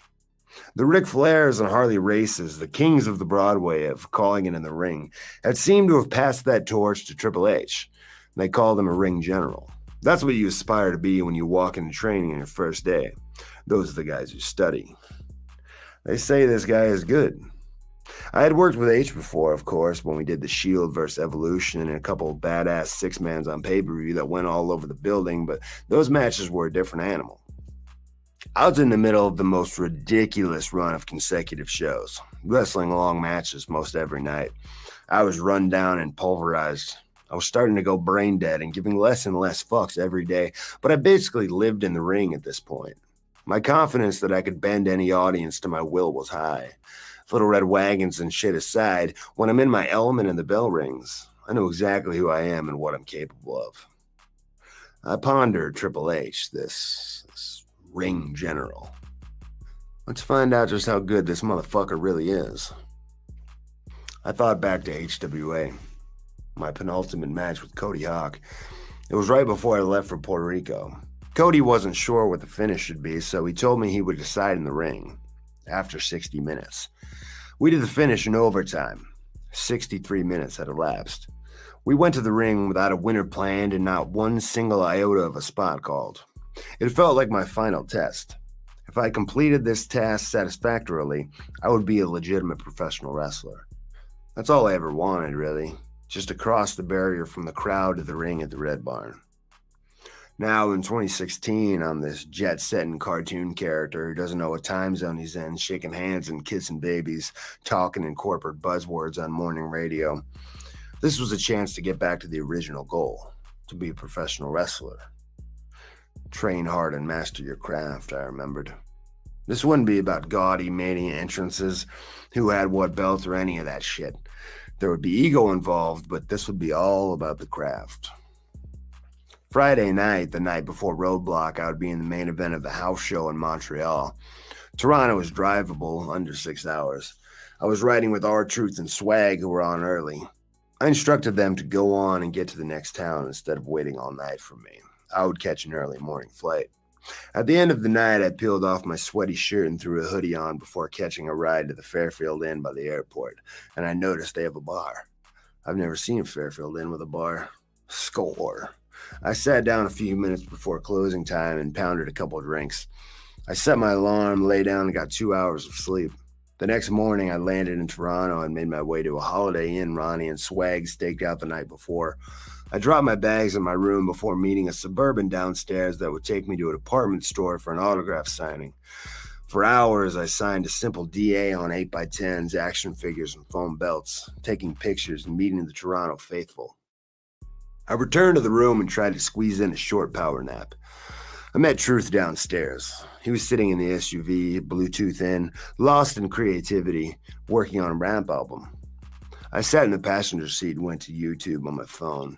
I played some bootleg footage of the most recent Triple H singles matches and began visualizing potential scenarios as Swag hopped in the car. We were by the airport. The drive to the venue took a long time, a lot of traffic. I was in no rush. When we got close to the arena, finally getting off the Gardner Expressway, we grabbed food and supplies. There's a little shopping center I know with a Good Life Fitness not far. There's a Starbucks right there and a few restaurants.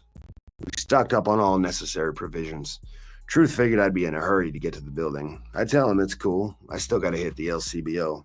There's one right across the parking lot. I walked in and picked up a bottle of Jack for later. It's going on 6 p.m. A short time later, we arrived at the Rico. Fans crowded around the garage entrance, screaming and holding signs. We pulled inside through the door in the brick wall. We found an empty locker room space and I chilled. It was 6:30 p.m. I waited. I waited for it. This network special was cool. It was like a hybrid pay-per-view house show. We would have announcers, the fancy black barricades, and the whole camera crew, but limited hoopla. Unspectacular house show entrance ramp. Long walk down the aisle. A little more poorly lit. It would resemble the classic footage, the darkened, smoky arena with one light hanging over the ring. I loved it. Finally, Michael finds me. Hunter's in his dressing room, he tells me. He looks a little nervous. A sign that it's time to start putting this thing together.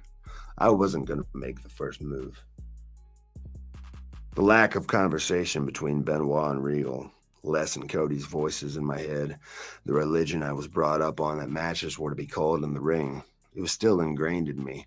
Where I started getting caught going over your high spots before a show or even talking about a match beforehand was viewed as a sign of weakness. I knew Michael would find me, but if he didn't, I was prepared to walk right to the ring. There's a weird old school ego thing that goes on between call it in the ring minded guys, and it's admittedly stupid. Neither guy is going to want to be the first to get too excited or have an idea. Both will just be like, sure, whatever, we'll figure it out. Even though you're working together, there's still some kind of weird chess game battle going on. Nobody wants to make the first move. This is what was happening tonight. That's the way I wanted it. The scenario felt specifically tailored for my particular sensibilities. A gift from the gods of wrestling.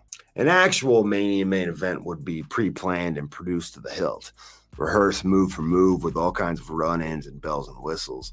Well, that's great and all, that's not what I set out to do as a teenager. If Hunter really was the shit, then I wanted to go out there and call in the ring with him. If he's supposed to be the new measuring stick, then fuck it, let's see what's up. I walked into Hunter's dressing room and sat down. We split a stack of special event posters to autograph. He was relaxed. "What do you want to do?" he asked. "I don't know. What do you want to do?" I returned. He doesn't have a real answer. He chews gum. The game is afoot. We sit next to each other and sign posters for another 30 minutes, making idle conversation, not talking about the match at all. The mood intensifies every time Michael pops his head in, looking for something to write down. It's a full-on game of chicken that finally ends in a draw. Doors are open and the show is about to begin. We need a finish. It's immediately clear we're on the same page and see the story the same way. There will be a false finish where Triple H barely gets a foot under the bottom rope and referee John Cone seemingly counts 3 before waving it off. As close as you can possibly get. I think of a spot I did on Raw recently where I kind of tightrope walked the railing and delivered an elbow drop on my opponent through the announce table. If Triple H just moved, I figured I could crash through the table. That would be my demise. Perfect finish. I left to go get dressed, as if I even really needed to, and to start getting loose. I returned a short time later. There were a couple quick possible bullet point moments called, a few maybe this is and maybe that's, but I left a few minutes later and wouldn't see Hunter again until we locked up. I was in a hole-in-the-wall locker room we'd found, listening to History of a Bad Man by the Melvins when I wondered if I knew how to do a sharpshooter. I sought out a body. I think it was one of the FGR guys who I had lie on the floor in the training room while I applied it. I knew that I knew, I just wanted to double check because I never do it. Of course I knew how, duh. I texted Natty and mentioned that if the situation presented itself, I might want to bust out her finisher later. As I suspected she would, Natty approved with glee. The abbreviated card of this network special went by fast, and all of a sudden, it was time. Kind of snuck up on me. That's what you get when you show up to the building so late. I walked down the hallways of the Rico in my scummy outfit, tossing on the same leather jacket I walked into the building with as Triple H made his grand entrance. I could hear it, the shitty acoustics reverberating through the walls, Motorhead and the water spitting and all that. I was sure he looked like a superstar, all impossibly muscular and chiseled of granite. A camera catches me as I turn a corner and head into Gorilla. It warms my heart to see Pat here. He's come to Toronto just to watch this match in person. His presence justifies my confidence. I wonder what Les and Cody would think right now. Would their confidence in me be the same? I see Pat smile and feel his firm hand grab my shoulder as I pass. Pat knew. I pause at the curtain, drop into a push-up position, and complete one Hindu push-up, pop up, and stretch my hands over my head. Scotty Armstrong, producer timing the show, looks at me and says, 38 minutes from right now. I think it was 38. Don't we own the network, I ask? Scotty laughs. My music hits, the familiar I hear every night. I walk. It's a long aisle. The storyline has been set up to be a sort of this rogue might hijack WrestleMania kind of thing. It's pretty cool. If I win, shit, I'm the champ. I'm main event Mania. Brock, H, and Roman can sort it out for themselves. Of course, nobody truly believed that was going to happen. It was my job to make them believe, if only for a moment. I think I held some hope deep down that Vince was going to wake up on the jet, be pissed at himself for falling asleep, and be like, fuck it, we're going to shake things up. But I knew what my job tonight was. Get Triple H over as a defending world champion and try to look like $1 million in the process. To this day, I don't think I've ever looked like $1 million, but I've looked good a few times. However much money it takes to hit your credit limit, run out of cash, and pass out during a lap dance at a strip club. I've probably looked that many dollars good at least. I'm where I need to be. It's real to me at this point as I walk. Fuck this guy. Big bad Triple H. Where are you from again? Please. Oh, sorry. Am I supposed to be more intimidated by the 108 world titles you booked yourself to win or your physique? I saw those ads you did with Ronnie Coleman for that creatine shit, by the way. You guys look good. But you ever been hit over the head with a 5-pound weight in a sock? Before we talk about you being a ring general, I just want to mention that the sexual tension between me and Steph in those interviews was just good acting. She's a hell of a performer. You're supposed to be so much better than me, but I'm just not buying it. If I'm such a fucking cockroach, then stomp me out, man. Do it. I fucking dare you. The game? Dude, get the fuck out of here with that. You ain't shit. Ring introductions. I expect to be treated by many like a street rat. I don't seek any approval from the audience at this point in the show. I don't need to. I'll have them later. The crowd is enamored with Triple H's presence, as I knew they would be. Triple H on what feels like a special event for the crowd is cool. He's a big pay-per-view Mania only guy. They see my ass every time we come to town. Extra big star bonus? Something must be up. Hybrid house show pay-per-view energy? Tonight is weird, man. We both get boos and cheers. It's a soup of reactions with those weird acoustics. I love it. I'm in no rush. The bell rings. There are dueling chants of Let's Go Ambrose and Triple H. All I'm concerned with is what my opponent is going to do. Make a move. We start slow like I knew we would. I beckon Triple H to the center of the ring, and he goes all flair with the headlock to the hammerlock. I take a tackle. Ha ha! I knew it. I see it in his eyes. This is what I was hoping for. Triple H with a hard-on, out to prove a little something. The crowd gets a little restless early. That's expected. This tempo is unusual, old school. We just keep staring each other down between exchanges, going back and forth, setting the pace. Don't let the crowd start calling your match for you. We get to work. We wrestle. We work over body parts, bump and sell, calling shit back and forth, improvising, sometimes communicating without words. Later, the crowd is on fire as I climb the turnbuckle and drop a diving elbow on the floor to my boy H. We're having a hell of a match. Super fun. Everything I could have asked for. I lie on my back after the impact and give a little crotch chop suck it deal, as sleazy as I can make it. It's fitting. This dude is always making dick jokes. Like we're sitting at TVs at ringside, a bunch of people going over the main event segment, and Hunter's there. He's asked his opinion, and he makes a dick joke. Everybody laughs because they're supposed to. Then another South Park kind of joke, then more laughter, then another fucking stupid DX joke that I might have laughed at when I was fucking 12 and you guys were cool. I was always like, what the fuck? Why does everyone put these jokes over? We've got work to do. It appears ever so briefly that I may shock the world and hijack WrestleMania. I have Triple H prone on the announce table and start pounding the piss out of his eyebrow with my fists. I'm in fifth gear, smelling blood. I'm invincible, but inevitably I will fly too close to the sun and get burned. That time is now. I crash through the table as the crafty old pro simply rolls out of the way. Triple H slides into the ring to take the count-out victory. There's surely no getting up after that catastrophe. Nah, fuck it. I ain't going down like this. 6, 7, the ref counts as I crawl from the wreckage, physically damaged beyond repair, but mentally undeterred. 8, 9. I manage to bring myself to my feet, and with every bit of will I have, slide into the ring and beat the count. An act of defiance that spits in the face of my rival and gives me one last moral victory. I knew Triple H was waiting in the ring, ready to put a slug in my skull. I knew I'd eat a pedigree as soon as I made it in. Fuck him. He's gonna have to kill me. I went out on my shield. The Rico has seen something special. Pat was overjoyed. Hunter was blown up. I had another town to make. I stood soaked in sweat and talked with Tex, Renee's dad, backstage. He's a concert promoter and is always around the venues in Toronto. It's that time in the magical afterglow of an event. The house lights come up and the crew is tearing down. Guys are dangling from the ceiling, attached to ropes by carabiners.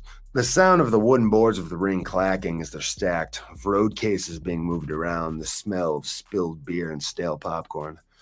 I shower and jump on the SUV with Truth and Swag. I sit in the back seat drinking as we sit in traffic. Buffalo and Jenny had driven up and were in the audience too. They meet us at the hotel bar. There's no other patrons or fans. I can just chill and hang out with my friends in peace. I'm tired and happy. It's a great night. The next morning, it's a painful walk from my bed to the shower where I stand underwater, turned up as hot as I can stand it for 20 minutes. Gotta prime these muscles to get back to work. Then it's back in the car for a drive to Erie, Pennsylvania for a spot show where I'd wrestle yet another main event. Thank God, against Brody, who I know will take care of me. I'm feeling like Homer Simpson after he failed to successfully jump Springfield Gorge. Then it's a drive to Pittsburgh for TV where I see Hunter. He's real beat up, but the pride is evident in his face. That twinkle in his eye you never get to see. Almost like he had reconnected with a little part of himself. That part of him that just wanted to be a wrestler. Vince loved it. Steph was really stoked about it too. Pat can't stop talking about it. He's asking people in catering, "Oh my God, did you see that match?" This all makes me feel good. I'm proud every time somebody comes up to me to tell me how much they enjoyed watching it, that it felt really unique.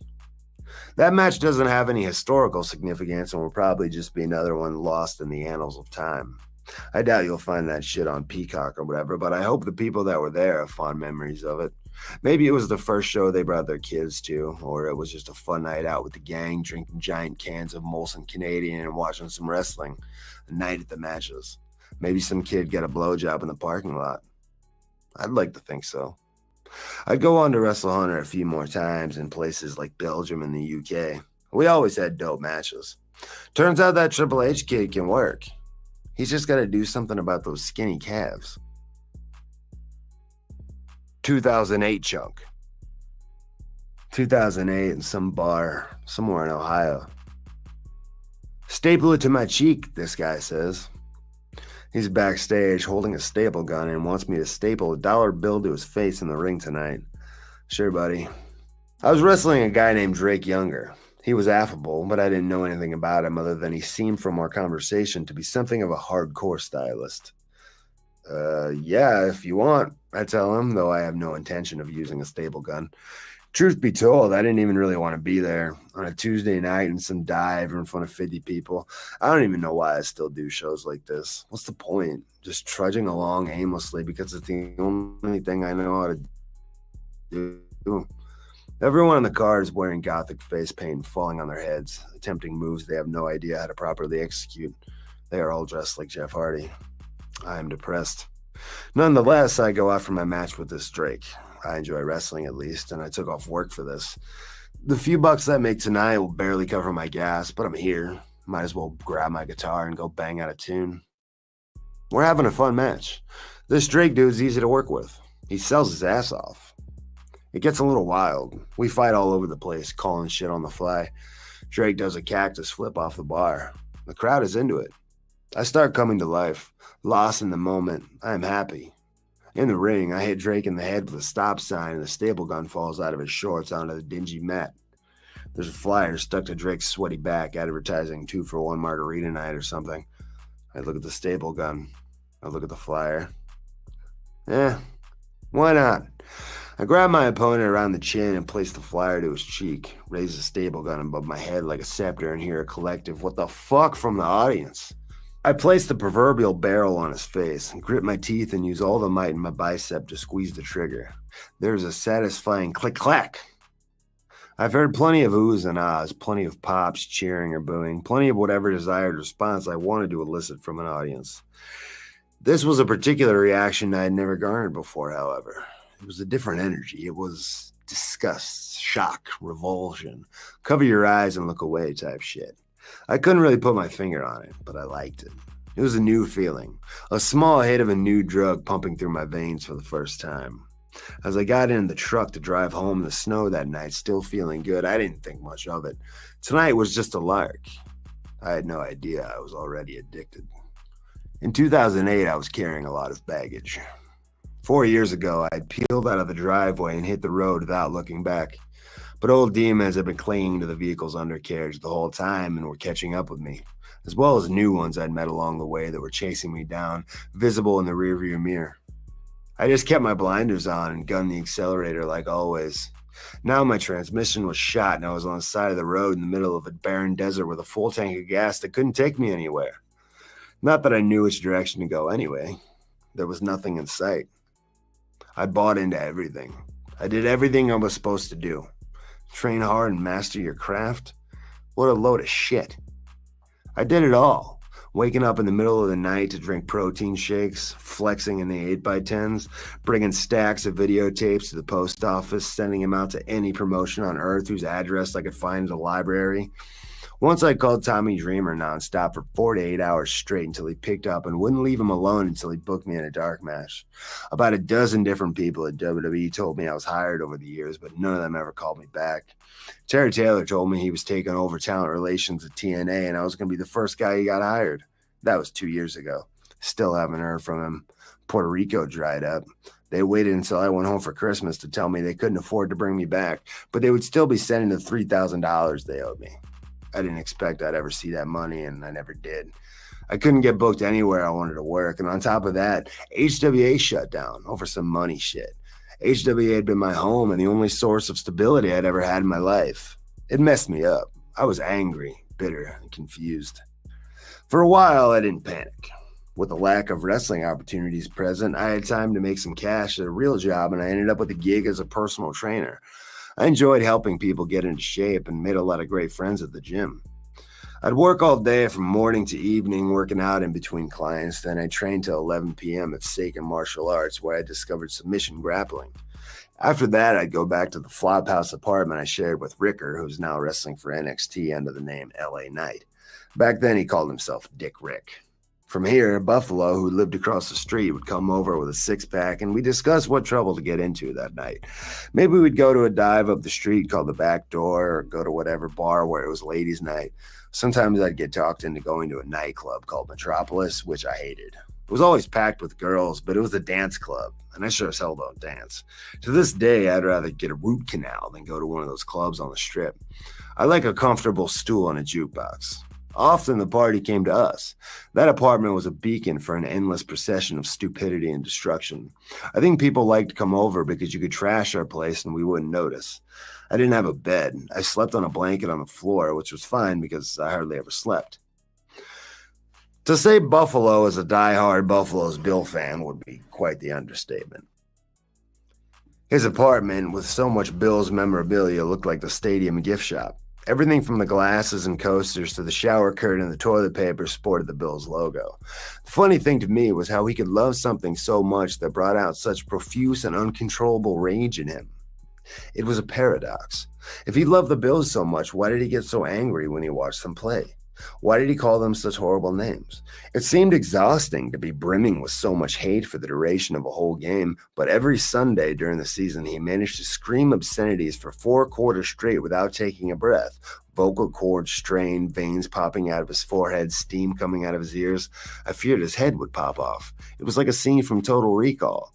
The first time I witnessed this phenomenon, I thought maybe he had taken some acid and was hallucinating, storming the beaches at Normandy in his mind, fighting off a regime of lizard people. No, turns out he was just watching the first 2 minutes of a meaningless regular season game. That's passion for the game. So when we started a flag football team, Buffalo naturally nominated himself captain and insisted on playing quarterback. He took it very seriously. He wore one of those little things on his arm with plays written on it and would yell at us for running routes incorrectly. Ricker! Up and out, goddammit! Up and out! One time I let a touchdown slip through my fingers, and before I could even get back to the bench, he was assaulting me with a 9-iron he'd inexplicably acquired. On game nights, when everybody was back at the apartment drinking beer and hanging out, Buffalo would make us sit down and review the game tape Ricker had on his camcorder. He would swear at the TV, pausing and rewinding, dressing us down for our incompetence at the top of his lungs. After we lost enough games, he started developing a twitch. One time, the opposing team intercepted a pass and ran it back to the end zone. The guy spiked the ball, and since it was the ball we brought, Buffalo took this as the ultimate sign of disrespect, and a Donnybrook broke out, which actually served to finally bring us together as a team. We had recruited Mario to play for us, and the poor guy ended up carried off the field with a broken nose and a concussion. For the time being, I had enough to distract me from the fact that my career was basically non-existent. Then I got let go from the gym because I wasn't an actual certified trainer, and everything changed. A new manager came in and said I had to get this expensive certification to stay on. I can get it, I told him, no problem. I didn't have nearly enough money for it, but I certainly wouldn't if they fired me, I argued. I didn't like that guy. Now I was back to working shitty temp agency jobs at warehouses and factories. I couldn't even afford a membership at the gym where I had just been walking around like I owned the place. I used to date this girl who it turned out had a pretty serious drug problem. It didn't seem like a problem to me at the time, it just meant she always had drugs. She introduced me to snorting Klonopin, which is a terrible idea and, needless to say, not a useful skill. Now that I had nothing to do some days but sit on the floor staring at the wall waiting for promoters to get back to me, it seemed like a good way as any to pass the time. I couldn't afford any coke, but I'd sit there with a six-pack of Milwaukee's Best that I would get for $3.49 from the Pony Keg and stare at the wall, getting dialed the fuck in. I would cut promos in my head. When shit got really good, I'd be walking around in a circle in my little empty room, practically foaming at the mouth, spitting and swearing at my reflection against the street lights in the window. I would write stuff down in a little notebook, lines, concepts, phrases, ideas. I had a platform now. That dude Chad had the rights to the HWA name, and he was trying to get something started. It wasn't even remotely the same thing, but it was something. A dude named Tatum was in on it, and he was running weekly shows at the Sorg Opera House in Middletown, Ohio. An aptly named city, Middletown is halfway between Cincinnati and Dayton. The Sorg was for sure haunted. I didn't need to take the ghost tour I was offered to see that. An opera theater that held regular screenings of the Rocky Horror Picture Show but didn't have much else going on. The Sorg, being in the heart of downtown in a town that wasn't really Cincinnati and not really Dayton, was happy to have anybody wanting to run any type of show there. These shows didn't draw well, anywhere from 15 to 100 people max, mostly friends of the wrestlers who probably got in for free. But I was happy to have a forum to unleash my frustration, particularly because they did a little weekly recap video and put it on YouTube, which was still kind of a new tool at the time and would open up a world of possibilities. I started cutting promos every week. The dark and creepy Sorg ambiance matched my mood. I felt like a human cockroach surviving under a rock. Once a week, I'd scurry out from the shadows into the light to stab someone in the face with a fork, as I had recently taken to doing. Then I'd reach deep down into my guts, pulling out all my pain and torment, verbally displaying it on the table for the world to see. I was turning inward. Instead of running away from, ignoring, or attempting to dull the negativity and pain, be it past or present, self-inflicted or not, I embraced it. I lived in it. Let it transform me. New life began, crawling from the primordial ooze and taking over my body. I would push my scratchy, drug-addled voice to its limit, and an exploding molten river of emotional instability would scorch anything in its path. I didn't even care if the camera was on. I was living this, electricity and venom running through my veins as I tried on my new skin. I had died in that dilapidated opera house in squalor and obscurity, and had been reborn to see the world with new eyes. Fuck them all. What is making it? I don't need anybody's permission to be me. I don't care what anybody thinks about me. The entire world in and out of this business either hates me or doesn't give a fuck about me anyway. They can't stop me from creating. I'll create the art as it should be, and it can be as good as anything out there. Whether there's 5 or 5,000 people watching, you're not better than me with your TV and your money and your contracts and your fancy lights. Fuck you.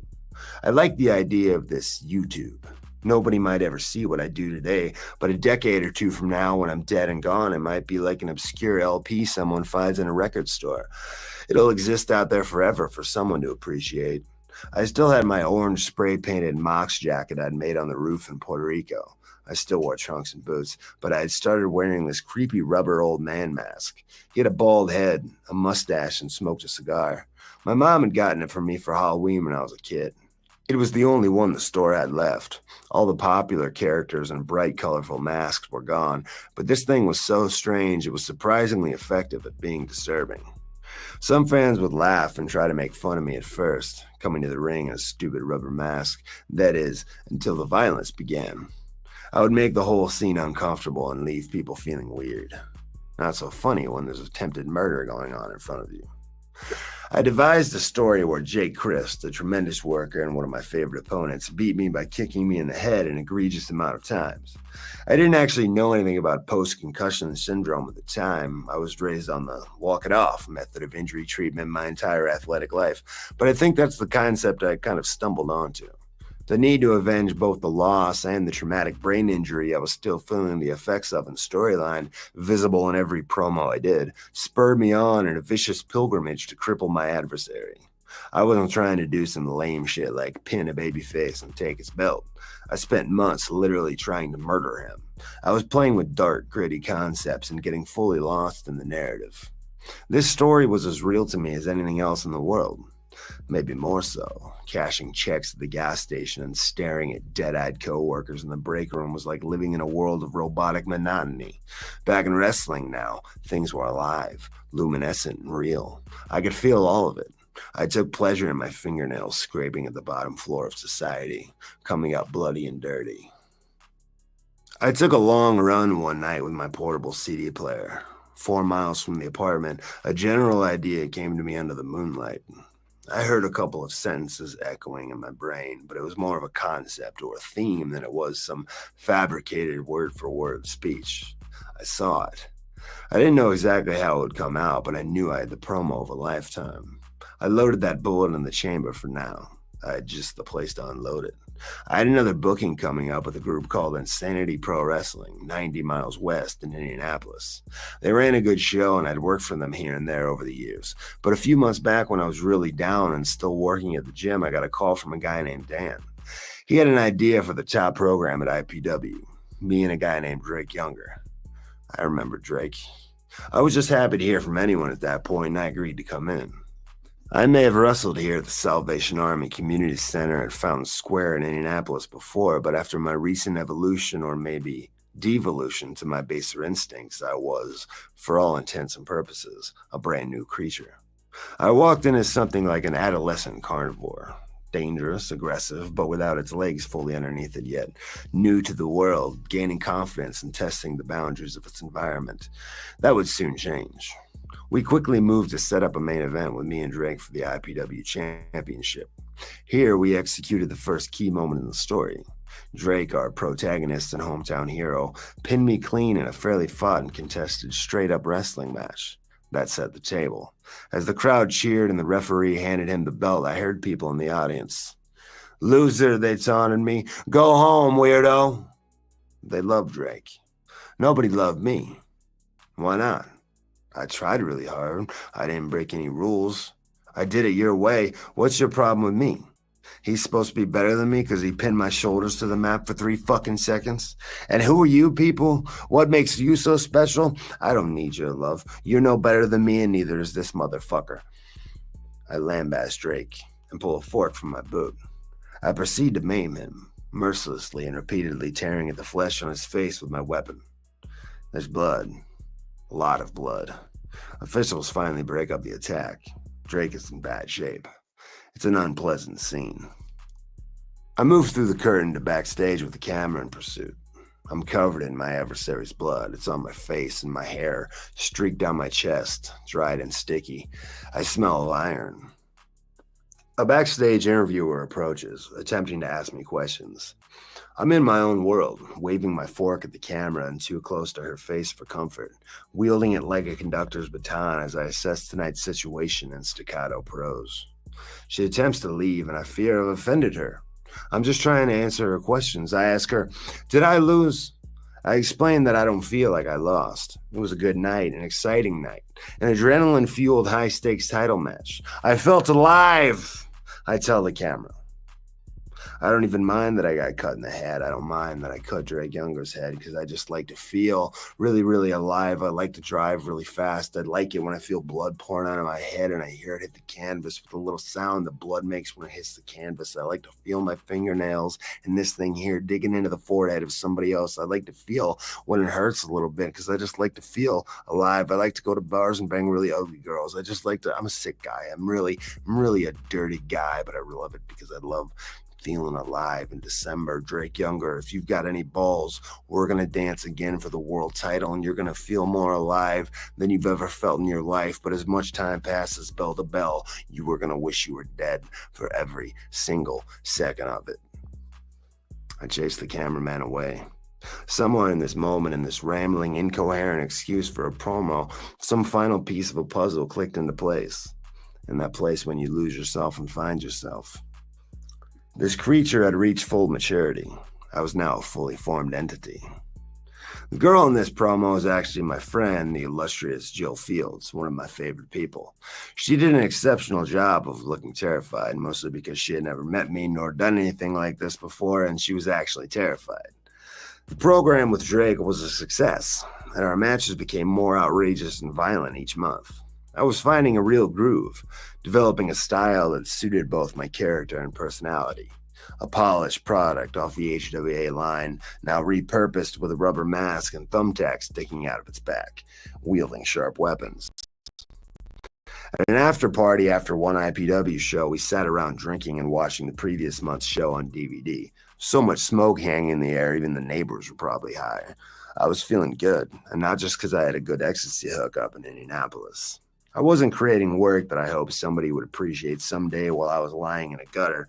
I was doing stuff people were enjoying in the here and now, and they kept coming back for more. The angle at IPW was hot, and on top of that, it was leading to more opportunities.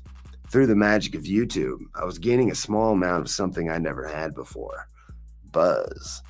At every show, I'd meet somebody new who wanted me to come work for them. Soon, I was crisscrossing all over the Midwest, getting speeding tickets, couch surfing, stabbing faces, cutting promos, and generally freaking people out. Then the signal came. Through the night sky. A homing beacon. From the Northeast. The mothership was calling me home somehow, to a place I'd never been. Somebody popped in another DVD. "Check this out, man," Drake said excitedly. It was CZW. Jacksonville Marriott, March 7th, 2021, 1:21 p.m. Tonight is the first exploding barbed wire death match to take place on American pay-per-view. The first time a match of this type has been seen on American soil in 20 years. There's never been a successful attempt in the US. These matches were made famous in Japan by the legendary Atsushi Onita. They look really cool. This match can bring an element of danger and suspense unlike any other. There's a whole lot that can go wrong. The prospect of being severely burned by the pyrotechnic explosive charges or maimed by razor-sharp barbed wire notwithstanding, I'm mostly worried that something could go wrong logistically and leave us looking silly with our dicks in our hands. This whole concept is quite ridiculous, over the top, but so cool. Historically, most of these matches are kind of shit. Well, it's gone unsaid, myself and Kenny Omega are endeavoring to have the greatest exploding barbed wire death match of all time, about 9 hours from now. We are diametrically opposed people on the surface, but we have a commonality. We're mad scientists, obsessed with our artistic vision.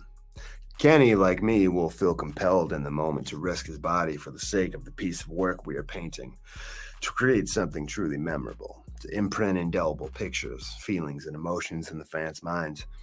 I can feel the buzz. Anticipation around the hotel this week is high. The fans are excited. Tonight, while it's never easy to main event a stacked AEW pay-per-view, this is one of those times when you know you've captured everyone's imaginations. Tonight, they're here to see the main event. The eyes of the entire wrestling world will be on us. Curiosity abound with the promise of seeing something you've never seen before. Sitting here comfortably on this couch right now, this match feels like a freezing cold swimming pool. I can't imagine wanting to jump into that. It seems truly awful. But I know when the time comes, I will be in my element. Our lawyers have been trying to secure the rights to X's Wild Thing, Onita's trademark walkout music for my entrance tonight, but I think we've run out of time. Tonight, after 29 minutes of stylized ultra-violence, a new hero will be made. Eddie Kingston, my rival and former friend, will run into the burning building, sacrificing himself for me. I told him months ago he was already a babyface. We just gotta wait for the right moment where you finally show your true colors. The fans already know deep down he's a good guy. He's just too proud to admit it. This should be melodramatic gonzo storytelling at its finest. Jacksonville Marriott, March 9th, 2021, 6:16 p.m. It was all so perfect. I'm handcuffed, beaten to a bloody pulp, left for dead in the center of the ring. The bad guys have gotten out of Dodge, the World Championship safely in their grasp. The plan has been executed to perfection. Jon Moxley is about to be blown to kingdom come. I roll over and look weakly at the screen on the stage. I see a clock counting down to 0. The final explosion set to go off at the 30-minute mark is less than a minute from detonation. I've resigned myself to my fate. Eddie Kingston appears from the tunnel, fighting through anyone standing in his way. They plead with him that it's too dangerous. The whole thing's about to blow. He rushes in the ring anyway and desperately tries to revive me, to drag my dead weight to safety. Wake up, Mox! Wake the fuck up! You stupid motherfucker! I knew you were gonna get yourself killed! But it's too late. The clock winds down. We have less than 10 seconds now. Without thinking, Eddie instinctively performs the most heroic and selfless act we've ever seen. He throws his body on top of mine to shield me from the blast, sacrificing his own well-being, his career for mine. The eyes of the world are glued to the heart-wrenching, awe-inspiring scene unfolding. Eddie covers his head, closes his eyes, thinks of his mother. He says a prayer. 3, 2, my eldest friend. 1. 1. What the hell was that? I can't even continue this right now. I might head down to the lobby and ask for a bottle of scotch and a handgun so I can blow my brains out. Home away from home. Philadelphia. The city of brotherly love, except a lot of people are mean. Not really mean, it's just a city with people who take no shit and don't suffer fools. I felt at home in Philly immediately. I stayed in Manayunk, a super hilly neighborhood, sketchy as all hell driving in the wintertime. I think of the arena, Flyers games, Dev's grandma's Italian stuffing, dive bars that look like somebody's house. I never had a dog in the fight about which place delivered the best cheesesteak. Those conversations between proud Philadelphians can get tense. I thought they were all pretty good, but boy, did I fall in love with Wawa.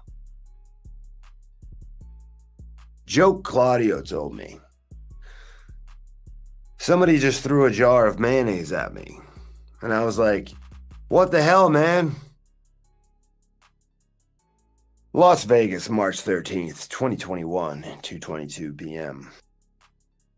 If you've listened this far, by now you're probably familiar with the infamous explosion, or lack thereof, the finale that capped off AEW's Revolution pay-per-view.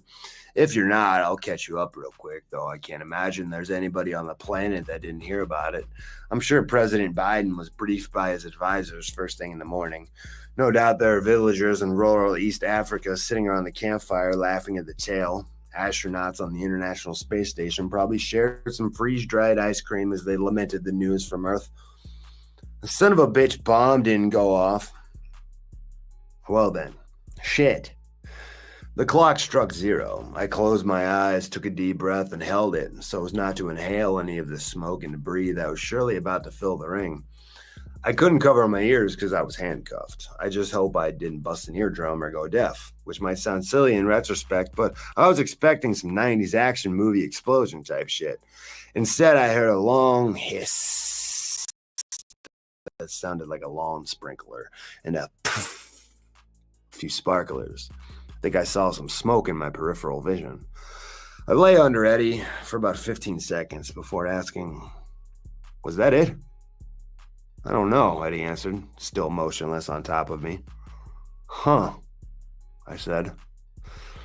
I think the explosion sucked. I'm not really sure what to do. After another 10 seconds, I wondered aloud, maybe it looked good. The crowd must be in stunned silence. That's it.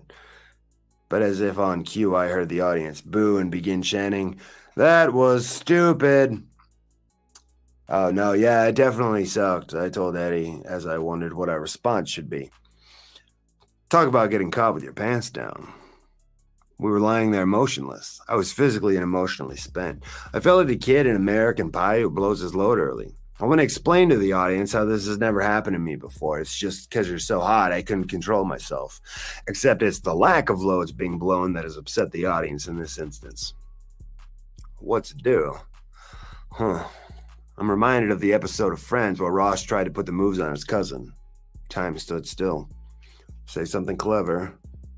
Okay, it doesn't have to be clever, it just has to be words. Any words will do.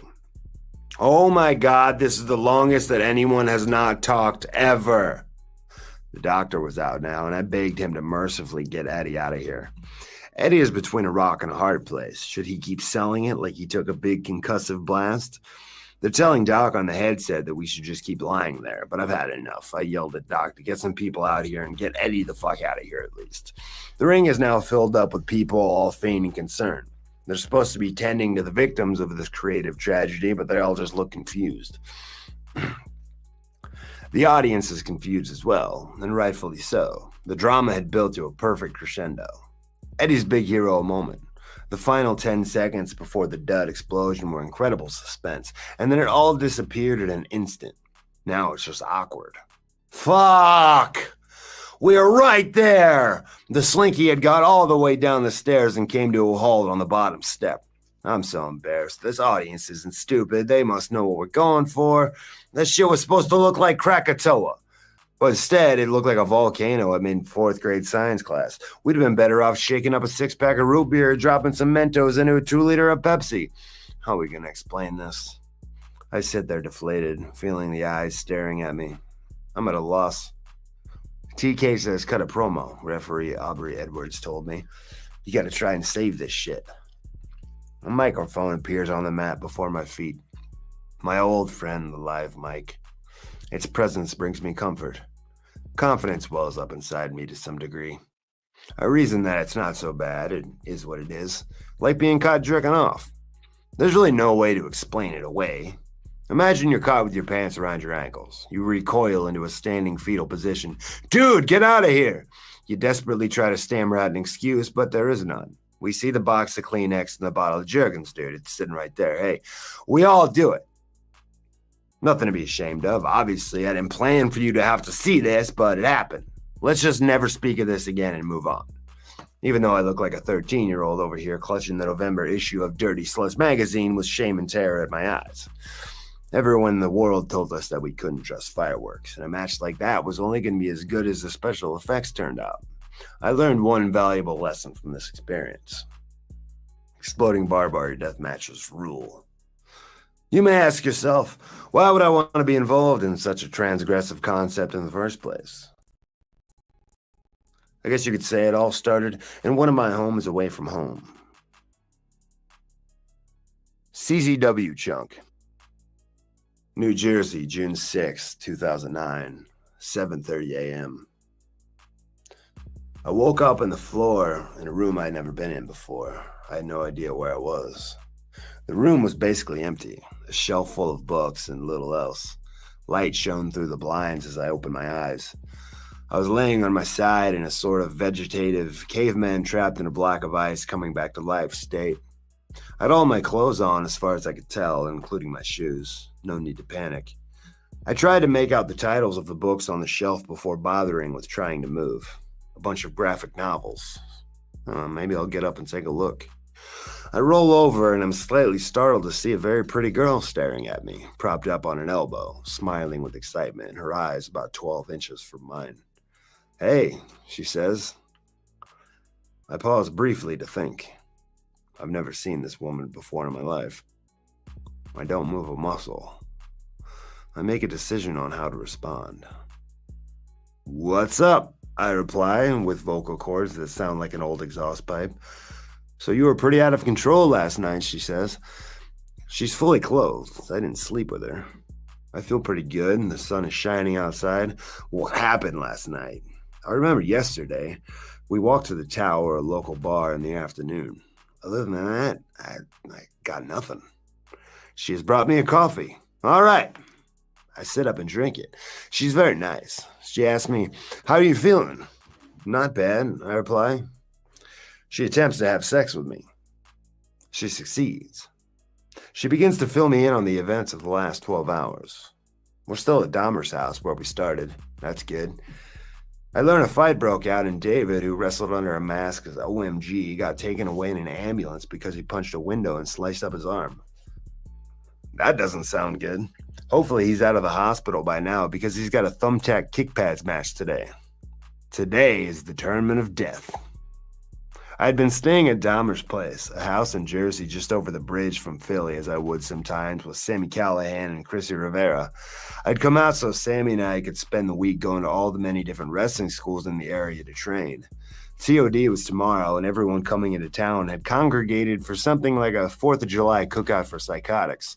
Apparently, as this gracious woman who has taken upon herself to take care of me all night and make sure I didn't kill myself or anyone else explains, I was out of my goddamn mind all night. I remember the tower.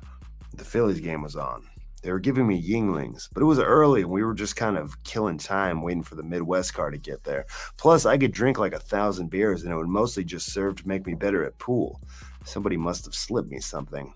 Or I took something on purpose, I don't know. I would take all kinds of random shit back then.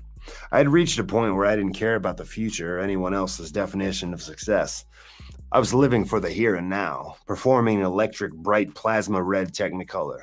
I wanted to tell stories loudly, aggressively, and unapologetically. I wanted to revel in sadism. I wanted to shock and disturb audiences. I wanted to have filthy drunk sex with every aspect of deathmatch wrestling and really put the focus on the details. That is to say, I don't care about the model with big fake tits. I want to smell the armpits of the cute homeless chick. I got kicked out of the tower. Sammy claims I threw a glass in the first 5 minutes I was there. Possible, but it doesn't really sound like me. He took me back to the house and put guards on me, but I kept escaping back to the bar. That kind of sounds like me. David claimed I dropped an elbow on him in a dumpster or something, so everyone got kicked out.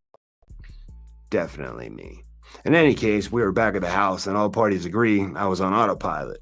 The lights on, nobody home. Allegedly, somebody played a Chikara DVD and I hurled a beer bottle at Dahmer's TV yelling, "Fuck Mike Quackenbush!" Why was I throwing shit? At some point, I was told the plan was to get some coke into my system to snap me out of it. I was cornered and pinned against the wall like King Kong in chains long enough for a coaster with a couple of lines on it to be placed under my nose. As the story goes, a rolled-up dollar bill was positioned in my nostril and carefully aimed at the tip of a snowy trail.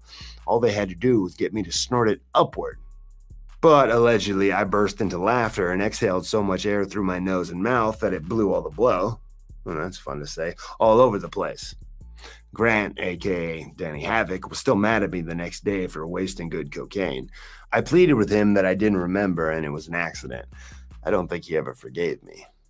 Ultimately, I was placed in a full-body bear costume and left to rampage through the house, screaming obscenities while onlookers took shelter behind furniture so as not to get swiped in the face by a paw. When this wild animal wandered into the backyard to forage in the grass, one poor bystander was hit by a running dropkick that was described to me as an assault by a cross between Doug Furness and a 6'2" Teletubby on meth. Many just enjoyed the show and took Polaroids. Luckily, only the cops showed up and nobody called animal control. I make some small talk with my new friend, laugh at all my comrades' misfortunes the previous evening, and lament my own embarrassing behavior. Oh well, it's a new day. Good so far. I carefully walk down the stairs, careful not to step on anyone who may have been passed out, curled up like a cat on the steps. I enter the living room. A beer can tornado has hit South Jersey. An F3 at least. All is quiet.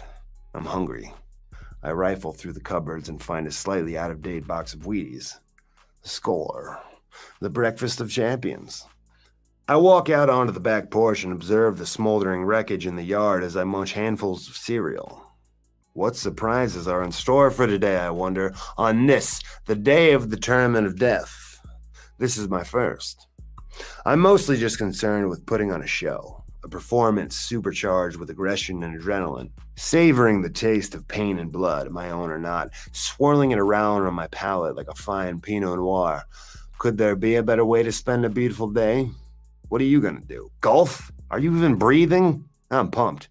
Tinges of that electricity that's already idling in your veins first thing in the morning on a day like today. I could have never guessed that by the time the sun went down, someone would be actually dead. Spin it up. Jenny Lewis for the Wasson Twins, Rabbit Fur Coat, 2006. I first listened to this album when Renee, who was kind of secretly my new girlfriend at the time, put it on in the car on a drive from Seattle to Portland after a Monday Night Raw. We stayed at a Quality Inn in downtown Portland. A dead body would not have looked out of place in the creepy pool. Nonetheless, we had a great time that night, pulling Coors Lights from the mini fridge and jamming tunes into the wee hours. Jenny Lewis is a bad bitch, an amazing musician. On this album, she is joined by the Watson twins, and the three of them harmonize together beautifully to create a folksy masterpiece. This is another one of those albums that take me to a specific time and place. My favorite song here, I think, is Rise Up With Fists. The sound of Jenny Lewis's voice always just makes me feel good. More CZW. I still didn't consider myself a deathmatch wrestler. I was just upping the intensity and creativity of my matches and not being a little bitch about it. All this pretentious learning to work shit, fuck you. You learn how to work. It was 10 million tackles, drop down hip tosses, and comebacks later, and I was bored.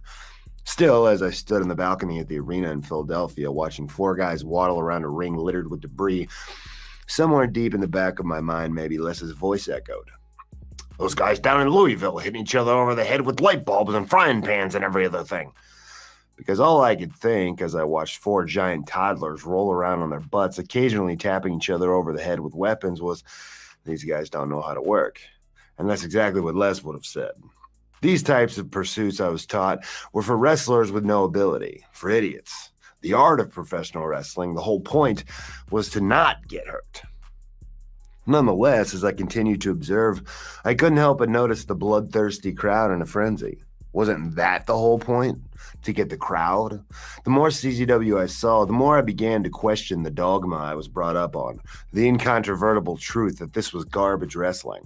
What I began to see was the work of tremendous athletes, fearlessly blending every conceivable influence and taking it to another level with every fucking shooting star press, brainbuster, pile driver, and springboard goddamn triple gainer off of, onto, into, or through any perilous contraption you can imagine.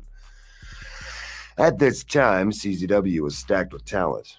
A diverse roster of innovative junior heavyweights, hard-hitting brawlers, crazy characters, and borderline masochists. They even had a student from their school who was supposed to be good, named Adam or Mike or Michael Cole or Adam Coates or something, but he never turned out to be anything. While I wasn't initially interested in becoming a deathmatch wrestler per se, what I was interested in was taking all these dangerous and exciting elements that the crowd ate up and making some sense of it all. One might say that CZW in 2009 was best enjoyed in highlight form. The best moments were incredible, but imagine if you took those highlights, along with this intense atmosphere, this aesthetic, and sprinkled in a little psychology, a dash more storytelling. Then you'd really be cooking with gas. I would use my brain. Still, easier said than done. The CZW crowd was unique. For one thing, it was a Philadelphia crowd. A hotbed for wrestling since the dawn of time. Philly fans have always been notoriously brutal. For another, it was a post-ECW, post-Attitude Era Philly crowd that had been watching CZW push the limits of ultraviolence even further than its predecessors for years. So needless to say, they had seen just about everything. Upon debuting, I immediately formed an alliance with Sami Callihan, who I knew from Ohio. We had already started tagging over the last year. Sami was super creative. He was really into horror movies and knew how to edit videos and stuff like that. Since I was wearing rubber masks to the ring and getting weirder and stabbier, my standard dinner fork had graduated to a giant barbecue pitmaster fork, it was a perfect fit. Sami was also going through an acid wash phase, which worked because I got all my clothes from Goodwill. We were called the Switchblade Conspiracy, usually just referred to as the Switchblades, which sounds much better. I'm not sure exactly where the conspiracy came from. Grant once told me he was going to form a group with the name of equal cleverness called Infant Slaughter Baby Stomp. Sami and I were both so motivated and both so aggressive, it didn't matter what you called us. Nobody could match our intensity. We complemented each other perfectly and made a tremendous team. Two pissed off kids, a pair of hyenas who migrated in from Ohio. They hated us. I mean, they fucking hated us at first. They thought we were pussies. I knew this because that's what they called us. This is good, I thought. This I can work with. CZW is now my highest profile gig and quickly becoming my favorite place to work. Not because they paid me anything more than I could drink or snort in the 14 hours I'd spend in Philly. Not because I loved working in the ECW arena, which even today maintains a certain romance for me, and not because I loved the intensity of the environment and the new palette of ultraviolet colors with which I had to paint. CZW, as strange as it may sound, brought me a sense of normalcy, of family, and for a time, I felt some stability once again. We called ourselves Team 74. We were the Midwest car.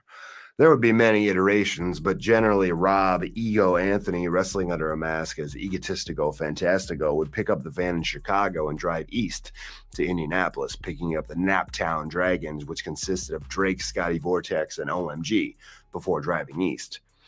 I would find a ride to drop me off at an exit off I-70 in Dayton, where I would be picked up. In actuality, 74 runs from Indy to Cincinnati, making our name a misnomer, but it stuck. On those early trips, Dan was with us, and a dude named Carter who could do a shooting star press leg drop. He also did that shit Pac does, but instead of the top rope, he would do it off of a chair, which was mind-blowing. Ego once had a developmental contract with WWE, stationed at FCW. I found his stories about how that system worked interesting because it sounded like a fucking nightmare to me. Upon jumping in the van the first time, Ego was the only guy I didn't know, but by pure coincidence, we had a connection that made us fast friends. His roommate in Tampa was a guy named The Bad Seed, an HWA alum who I'd once shared an apartment with, along with a strange dude we just called Gimmick who slept in a tent in the living room. The Bad Seed was a character. Intense, perpetually miserable, juiced up, and obsessed with Metallica. He demanded quiet at all times. He would stay locked in his room only to emerge screaming, eyes bugging out of his head, face as red as a tomato should the decibel level reach anything above a conversational tone. Constant concern he might try to kill us in our sleep aside, we had both concluded in our separate experiences living with the Bad Seed that he was just too impossible not to fuck with. We traded Bad Seed stories for hundreds of miles. Ego would start behind the wheel, then Dan would take over, driving through the night, blasting Tech 9 and smoking Swisher Sweets to stay awake. You got whatever sleep you could get. I learned an underrated wrestler trick. Always have earplugs with you. When it was finally time to get on the Pennsylvania Turnpike, little David would usually take over. OMG, who listened to ska and never stopped smiling or telling aggressive jokes, was often called Little David by the other guys, especially by Scotty. Scotty was the exact same size as David, but he wielded what he called a pimp hand and exhibited the corresponding behavioral traits of such an evolutionary advantage. In the early days, Drake didn't have a valid license. I actually didn't either, after so many speeding tickets in so many states, but I didn't know it at the time. Arriving in Philadelphia, would weave through the streets using something Ego had called a Garmin, the first GPS I'd ever seen. We'd usually arrive at the arena in the morning, pulling into the razor wire fenced enclosure and parking to get a couple hours rest. Around noon, the parking lot would begin filling up with tailgating SUVs, barbecues, and coolers of beer. This is where I first met Grant. He was discerning. He thought before he spoke, and the gears in his head were always clearly working. While everything around him was often just nonsense, Grant was a constant anchor of logic. I immediately loved him. Rick Clark would arrive, heavy set with a thick Jersey accent. Rick was a superfan who was beloved by the crew. He'd open up the back of his SUV and reveal a command center, always stocked with Yinglings and Jack, the CZW equivalent of a green room. The most popular feature of the Rick Clark mobile was something called Kush, a highly potent type of marijuana Rick could acquire. It was spotted purple and blue and looked more like some giant mushrooms from Alice in Wonderland than a weed to me. A circle would be formed and a multicolored glass bowl passed around. Scotty would get very excited for this ritual, like a kid on Christmas morning. "Yo, pass me that ish, son," Scotty would say, speaking in his peculiar Naptown dialect. Strangely beautiful blonde hair blowing in the breeze. Smiling and high as hell, he looked like something off the cover of a romance novel, if the novel was about a guy from Indiana that robbed a liquor store to fund his dogfighting operation. One time only, I tried this Kush, so as not to be rude. Then I stood comatose for the next 90 minutes or so, regretting that decision terribly. Beers and laughs would be had, a casual atmosphere. By late afternoon, as more wrestlers and fans arrived, the energy changed, excitement growing. Evening draws close. Soon, it will be game time. My foot begins to tap now as wrestlers begin to disperse, getting inside their heads. Ideas are exchanged. Inside, guys are trying out moves in the ring. Barbed wire is being stapled to boards, panes of glass brought in on dollies. The fans are now waiting in line out front, buzz in the air. Final preparations are made, music and lights tested, merchandise laid out, the smell of hot dogs, pizza, and pretzels fresh from the oven. "You got a CD case?" I am asked. A signal that our Coke has arrived from New York. I return to the parking lot, now deserted, and join a couple others inside a car. I sit in the passenger seat and do a couple quick lines off of a Soundgarden CD case. It's fucking showtime. I walk back into the arena and begin to transform, now inhabiting the mental space I will need to be in when I walk through the curtain tonight. In the locker room, I sit on a folding chair and pull another chair up to face me. I take a plastic sheath full of rectangular razor blades and slide one out with my thumb. I carefully squeeze it with my fingers, bending it in half and breaking it. I take one half and use a pair of scissors to cut two tiny pieces off, just the way I like them, a proprietary design. I press the tip of my finger to them and they stick.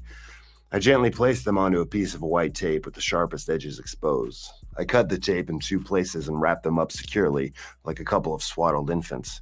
I put them to bed, gently resting them in an empty Altoids tin for later, just in case. Eddie Kingston walks in the door. He is angry with someone, telling people someone is a motherfucker.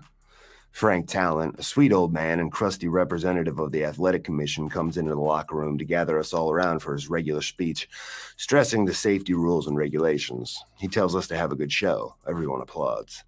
The sound of ring announcer Larry Legend's unmistakable baritone comes over the speakers, and the show begins. I have butterflies. Hours later, post-show adrenaline is high. Chairs are collected, floors are swept, thin envelopes of cash are passed out.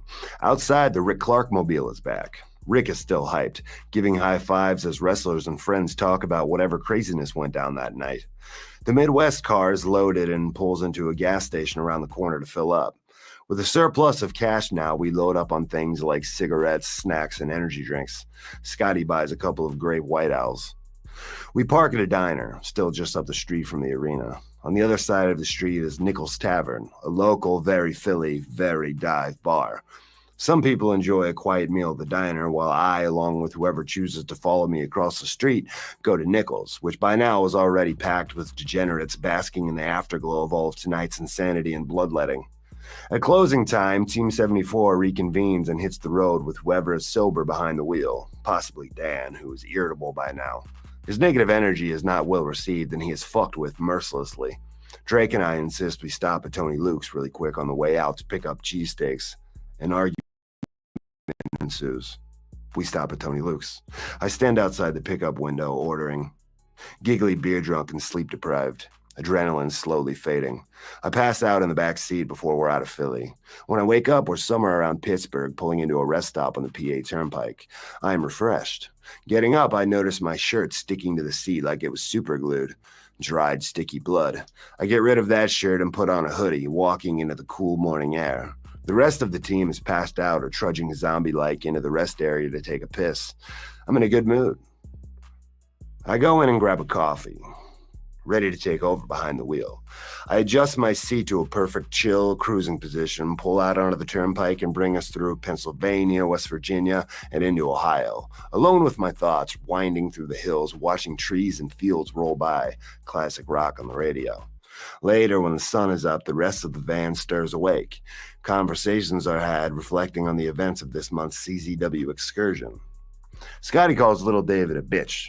David aggressively protests this statement, and Drake laughs uproariously. Jokes are made and the mood is light as we pull over at an arbitrarily chosen exit off I-70 in Dayton, where I'll get out, handing the keys to Ego. Bro hugs, fist bumps, sarcastic insults, and goodbyes are exchanged before the van pulls back onto the highway to continue east. See y'all next time. I look around and pause. I take a few steps in no particular direction. Shit! I forgot to call somebody for a ride. Zandig. T.O.D.? That's what Zandig said. John Zandig, CZW owner, founder, and something of a cult icon himself. Zandig was like a mob boss, the Don. 6'2", 260 pounds, but with a larger-than-life quality. Bald head with a big gold earring and a muscle gut. I hadn't really had much conversation with him. He mostly passed messages through intermediaries. I had come back through the curtain at the arena, adrenaline pumping, puddles of blood still forming in my eye sockets. People were congratulating me. It was dizzying. I was so excited I didn't know which way to walk. Proud, happy, smiling, breathing hard, high on brutality and the crowd's subsequent reaction. I ended up standing in the locker room. I was a sitting duck. In the state I was in, I could have been talked into riding a motorcycle through the jungle naked, covered in honey after signing over my 401k and agreeing to sell Herbalife products. My arm had been tied off with a rubber hose, and a measured, potent shot of CZW was active in my bloodstream. Dan came running up to me, wide-eyed. "Say yes," he told me. "Huh?" I asked. He had just come running from the balcony where he'd been watching the show with the boss. "Zandig's going to talk to you. Say yes." "Huh?" Sure enough, Zandig came squeezing his big-ass shoulders through the door a few seconds later. There was a smile on his face. The Don was pleased. His eyes locked on mine as he came toward me and stopped. "TOD?" he said. I was a goddamn sitting duck. He was asking me to participate in the upcoming Tournament of Death based on the performance I'd just had. I found it interesting that so many prominent deathmatch wrestlers with names such as the Necro Butcher and Madman Pondo, while seemingly so violent and unsavory on the outside, were so often such sweet guys out of the ring. Likewise, while the guys who are known for taking the most ridiculous, death-defying bumps and doing the most vile thing to their bodies for the sake of entertainment might be regarded as dumbasses or nutcases by outsiders, in reality, guys like Grant and Sick Nick Mondo, for example, are two of the most intelligent and well-spoken people I've ever met. The best example of a gnarly, intimidating individual who one might assume spends his night beating people to death with his bare hands outside roadhouses the cops have just raided, but is really just a big old teddy bear who would give you the shirt off of his back, was Marvin Lambert, aka Brain Damage. Rest in peace. Marvin was often referred to as the ultra-violent Terminator. He was huge, 6'4", 275 pounds, heavily tattooed and pierced. He wore MMA gloves and baggy military-looking pants to the ring. His shtick was that he would punch people in the face as hard as he could and mostly didn't sell anything. The crowd loved him. Damage performances were usually one-way traffic. He just beat the fuck out of people. While he was by no means Nick Bockwinkel, he wasn't asked to be, and on the night of our first one-on-one encounter, I didn't need him to be. I just needed him to do what he did best. I knew the crowd would delight in him pounding this newcomer, this punk-ass little friend of Sammy's, this pussy from Ohio into hamburger meat. I knew because they told me. The story was simple. Damage had a bazooka in each hand while I was holding pea shooters. I would give them what they wanted, for a time, absorbing a hellacious beating. But I would not back down, frustrating them. Then I'd get beat up some more and they would be satisfied that I would soon be destroyed. Then, still not backing down, I would gain the advantage with tactics and skill, which would really piss them off. I would employ basic psychology, things like working a body part, a novel concept at CZW. When I got Damage to sell, after weathering the storm and picking him apart, the crowd would be indignant, I figured. The fact that this pussy was still standing and Damage was hurt would spit in the face of all their logic and understanding of the laws of the universe. It would become a fight. Damage would have to earn it. They would worry. This wasn't what was supposed to happen, but it was happening. The simple, easy-to-understand arithmetic being displayed right in front of their eyes would be hard to ignore. When the time was right, I would fall victim to my opponent's physical superiority and they would breathe a sigh of relief. They'll want to chalk this close call up to some freak occurrence, an off night for their hero, but they'll never look at me the same way again. We called very little. I'd quickly grown to love Damage, but I didn't trust he would remember anything if we planned too much. Damage was motivated. He had a specific and effective act, but it wasn't every day he was asked to have a fairly routine singles match, and he wanted to prove he could work. He told me that people didn't think he could have a good match, and this was music to my ears. Just trust me, I told him. All you have to do is what you always do. In the ring, I would be in his ear at all times. Just listen, I assured him as the moment drew closer. I saw the whole thing in my head. I instructed him to just beat the shit out of me. Keep coming forward and not sell anything until the time was right. He did everything perfectly. He was a heavy guy, and as I suspected he might, he got blown up. He fought through that shit valiantly, listened to every word I said, and was there for every cue. He was the best goddamn brain damage he could be, and now he had an example to prove to whoever he wanted to that he could work a good match. The highlight of the match was Damage punching me in the face with a right hand that exploded my head into a plume of red mist, electrifying the audience. It looked like a snuff film. Afterward, Damage was in tears. He wrapped his big arms around me and sobbed into my neck, as deep and heartfelt as I've ever been hugged by anybody. He thanked me so profusely I thought maybe he would owe me some kind of a Wookiee life debt and would be my sidekick forever from this point on, which would have been cool with me.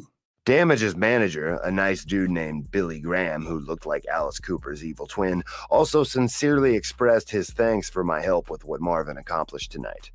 For some reason, they really were out to prove something. I loved that. TOD? One question. 3 letters. I wasn't booked on TOD. Didn't expect to be asked. While I was a decidedly non-PG wrestler, I still didn't consider myself an official card-carrying deathmatch guy. If I said yes, there would be no turning back. The moment hung in the air for a lifetime as I considered the implications. Zandig didn't say another word. He just stared at me expectantly. I saw my reflection behind him in a mirror off to my right. The bandage on my head that looked like a Japanese flag was glued to my forehead. Raccoon-like red circles framed the whites of my eyes. I realized there's no decision here. I already was a deathmatch wrestler. I'm in, I said. A smile I couldn't wipe off my face. A new shot of adrenaline. One last sharp downhill on a roller coaster I didn't see coming. Zandig, smiling, simply nodded, shook my hand, and walked away. I'm buzzing. I head to the parking lot, still in my trunks. I need a beer and a cigarette. Somewhere in Ohio, Les is reading an article by the light of his bedside lamp. He pauses and looks up, takes his reading glasses off. He has a terrible feeling, a pang in his gut. Did I hear something, he wonders? He scans the room. Nah, it's just my imagination. He turns the light off and goes to bed. Spit it up! Shooter Jennings, The Other Life, 2013. Shooter Jennings was kind of the official soundtrack of our lives for a group of the boys in WWE at a certain point in time. Shooter is the son of the legendary Waylon Jennings and carries on his dad's tradition of outlaw country proudly, but he's not a one-trick pony. Shooter can rock, roll, strum, or sing any style of tune. Don't put Shooter in a box. He's an artist, a storyteller, a spinner of yarns. The appeal for us was very logical. See, life on the road as a country singer ain't that much different than life on the road as a wrestler, and I think we were drawn to a lot of country songs on the road because of the parallels. The tales of Willie Nelson, Waylon, Johnny Cash, Hank Williams, and so many other storytellers seemed to be narrating our lives as we were living them. Some of the boys away from their wives and maybe multiple kids at home. We were beat up, tired, driving 350 miles in between shots, bleary-eyed, pulling into the La Quinta in Branson, Missouri on speed at 6 a.m. Those fucking Fruit Loops at the Continental Breakfast looking like a mirage in the desert, drinking whiskey in the back of a van, getting in fights at truck stops, nervously trying to hide the smell of weed from the Border Patrol outside Laredo, and I don't even smoke weed. Your woman left you, your dog just died, all that type shit. I was first introduced to Shooter's music by my good friend and frequent writing partner, Joe Hennig, a former WWE superstar. Joe is the son of the legendary Kurt Hennig, aka Mr. Perfect. He was good friends with Shooter, and they bonded over the pressures and expectations of following in their father's footsteps. It was hard to pick one Shooter album as a spin it up. I guess I could have included 2, it's my fucking book. It was a close race between this and Electric Rodeo. The tracks Gone to Carolina, Some Rowdy Women, Little White Lines, and especially Hair of the Dog are songs which many drunk WWE superstars have sung at the top of their lungs at the crack of dawn while rolling into a town to entertain the local folk that evening. But in the end, I had to pick The Other Life because of the track Outlaw You. Shooter explained to Joe what this song was about. His dad, Waylon, was the shit, the original outlaw. And this song is kind of a fuck you to commercialized country singers and how record labels have tried to sell the image of the original outlaw. I won't try to tell that whole story here, and maybe Shooter will write his own book. I love the White Trash song. It's a great way to start your day. Wild and Lonesome, a duet between Shooter and Patty Griffin, is as beautiful as any song I've ever heard. The Gunslinger was one of our favorites. Listening to it, we created a secret handshake that was something of a mixture of a cheers, a hang ten, and throwing back a shot. When I did Make-A-Wish visits, I would often show the secret handshake to the kid. I would tell them to watch out for the signal after Roman and I defeated the bad guys that night. The memories of looking out into the front row as the Make-A-Wish kids proudly displayed the weird hang ten problem drinker signal we created, smiles on their faces, are some of my favorite memories. They were on the team. This is why we do this. Renee and I got to see Shooter play at the Whiskey A Go-Go in LA once. We hung out a little backstage, and I was able to express to him how much his music had meant to the locker room over the years. I hope he understood the depth of my sentiments, but he might have been way too stoned, which would have been even better in a way. One time, Joe and I drove from Lubbock to San Antonio listening to this album the whole way, and we counted 42 fucking deer on the side of the road. I didn't hit one. Tournament of Death. We wound through the woods, a caravan. 3 cars en route to an undisclosed location.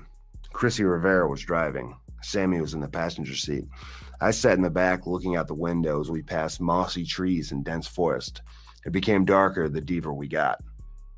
I don't think I've ever been to Delaware, I had said as we loaded the cars back at Dahmer's house before setting out. We drove down I-95 and crossed the state line. Now it was some real Hansel and Gretel meets Mortal Kombat shit. I didn't know if we were going to come up to a house made of candy and some witch was going to try to cook me, or if Scorpion was going to jump out from a tree and shoot that shit out of his hand while aiming at my head. Somewhere in between, maybe. To grandmother's house we go for a tournament that gathers warriors from all over the world who will bludgeon each other in combat until only one remains. Tension in the car. I wouldn't say I was nervous, but there was a certain gravity hanging over the day. It hovered over the caravan as we pushed further into the woods. "Where in the hell are we going?" Sammy said. "This is crazy, man. It's like something out of a movie." I didn't disagree. I just kept looking out the window. Finally, we see daylight and round a bend coming into a clearing on a slight incline. We've reached our destination. Far from the prying eyes of athletic commissions or rules and regulations of any sort. We've arrived at the site of Tournament of Death 8. There was no turning back. I had no idea what to expect. The annual Tournament of Death, featuring the most extreme, bloody, violent, and shocking matches in North America, took place in Delaware to avoid interference from sanctioning bodies. In a place like the arena in Philly, for example, the use of fire or fluorescent light tubes would be off limits, and well, for our purposes today, that is just unacceptable. TOD 8 was held at a property in the country conveniently owned by DJ Hyde's parents. We parked beside the house, where cars were gathering and bodies were milling about. In the distance, I could see the ring in the middle of a huge field surrounded by trees on all sides. It was like a huge swath of forest had been cleared for the sole purpose of this event. In a few hours, the field would be filled with vehicles and fans, tailgating, barbecues, beer drinking, clouds of pot smoke, probably a good amount of psychedelic use, ultra-violent Woodstock. Deathmatch fans, I would learn, are not only unique, but some of the best fans in the world. They truly appreciated the efforts and sacrifices of the participants. And once you were in, you were in. Being such a niche style of entertainment, there was a family atmosphere, and these fans all gathered on this day to have fun. I walked toward the ring and the curtains that had been set up to create a makeshift backstage area. I noticed, laid out across the grass, dozens of bundles of tubes, stacked glass panes, ladders, tables, and water cooler jugs duct taped to long handles to create comical American gladiators-like weapons. They could be surprisingly crowd-pleasing. I see Scrawny Shawnee, an unsung CW hero who worked harder than anybody on show days, power walking back and forth with spools of barbed wire and other TOD paraphernalia, hammering, sawing, fastening together light tubes into a huge log cabin formation, and creating all kinds of apparatuses meant to be destroyed by the impact of a human body with its supple flesh or wielded in such a way as to maim. Today, in the first round, I would continue my series with brain damage. This time, the fans expected that I would for sure get the absolute trouncing of a lifetime. I survived an encounter with brain damage in a more traditional setting, but now all bets were off. We were at TOD. This would be unfettered violence. This was Damage's world, and I'd be out of my element. The story would be the same, but this time the gore and intensity would reach another level. I'd surprise them yet again. Sammy had a brilliant idea for the finish in which, at the apex of the action, Sammy and the new recruit to our little group, a student named Joe Gacy, who Sammy had taken under his wing, would run interference. Zandig was very hesitant at first. Traditionally, all finishes at TOD should be ridiculous highlight reel bumps that elicited a chorus of air horns. A trademark of the CZW crowd, air horns sounded when they saw something particularly crazy, a sign they liked what they were seeing. A traditional distraction finish from TV wrestling had no place here. I was hesitant at first too, but the switchblades were so despised by the audience at this point that when I visualized it, I knew this would work. It would be the last thing they expected and would get tremendous heat. When you do shit like this every other match, it quickly becomes lame. The fans feel cheated and you get the wrong kind of heat. But this type of thing never happens in the TOD. It's actually out of the ordinary. An affront to every reason we've gathered in this field. This will work, I decided, but it will be up to me to make sure we got the right kind of heat, to tell the story perfectly. I had to let the audience blow their load before they realized they were with a hooker. If they're left with blue balls, nobody wins. If they see Damage massacre me in such a way that the police should be called, if not for the fact that we're in the middle of nowhere and I went running like a scalded dog, they would be euphoric. Told you he was a pussy. When we stole a shitty 3 count and advanced to the next round, and they realized this beautiful woman at the bar hadn't actually been interested in them, they would be too stoked about the experience to care for long. They'd call their friends and tell them what happened, they'd just leave that one detail out. While matches in TOD were only limited by your imagination and how much bodily harm you were willing to risk, opening round matches often had fun, cheeky themes. Since I had a penchant for stabbing people in the face with a fork, our match was called a dining room deathmatch, with an emphasis on cutlery and other sharp items. We started the match by sitting down across from each other at a finely appointed dinner table with a cake topped with hundreds of thumbtacks, which I'm sure a fan made. To class it up further, we had a real grandfather clock in the corner that Gacy would eventually take a bump into. A brawl quickly broke out and I went toe-to-toe with Damage. Then he took over, smashing dinner plates over my head, which made a great sound. When I went to return the favor, in a happy accident, I flung the goddamn thing right by his head, which made me look like quite a dork. The crowd, who was waiting for any little thing to confirm I was a pussy, jumped all over it. You couldn't have planned that more perfectly. The brawl continued. Now Damage and I had a chemistry. Same as before, he just kept coming forward, no selling everything. I'd give him 4 or 5 shots for every one I endured. Honey Badger versus Grizzly. I won't back down. I'm in his face, but I'm on the back pedal for the duration of the match, getting hung over the top rope with a belt around my throat, getting gouged with a saw blade taped to a plastic baseball bat, another item I'm sure was a gift from a fan, and eventually getting suplexed into the ring from outside through a glass windshield wrapped in barbed wire and light tubes. Still, I refused to die and attempted to exchange fisticuffs with the Terminator, a brazen but foolish move. I lost this gamble and got a package pile driver on my head, just like last time. We were right back where we were before, only this time I kicked out. The nerve of this little shit to kick out. Would you just kill him already? Damage is ready to oblige. After all, this time it's tournament of death. Damage rolled out and retrieved a weapon from under the apron, raising it high over his head as he circled the ring for all to see. He's got a skill saw. What the fuck is that? What the fuck is that? What the fuck is that? I hear a panicked fan ask aloud, her voice getting higher and higher. The bloodthirsty crowd is practically salivating. That's a fucking electric saw, someone replied. Dead to rights, I'm on my knees, and Damage stands behind me with the saw buzzing in his hand. He grabs me by the hair and jerks my head up. I feel like I'm about to be waterboarded. The lamb is about to be slaughtered in sacrifice. The crowd rejoices. He lifts the saw and places the blade right above my eyebrows. The mechanism does the work, sawing back and forth on my flesh. I'm being electrocuted, justifiably freaking the fuck out. One last burst of survival adrenaline brings me back to life.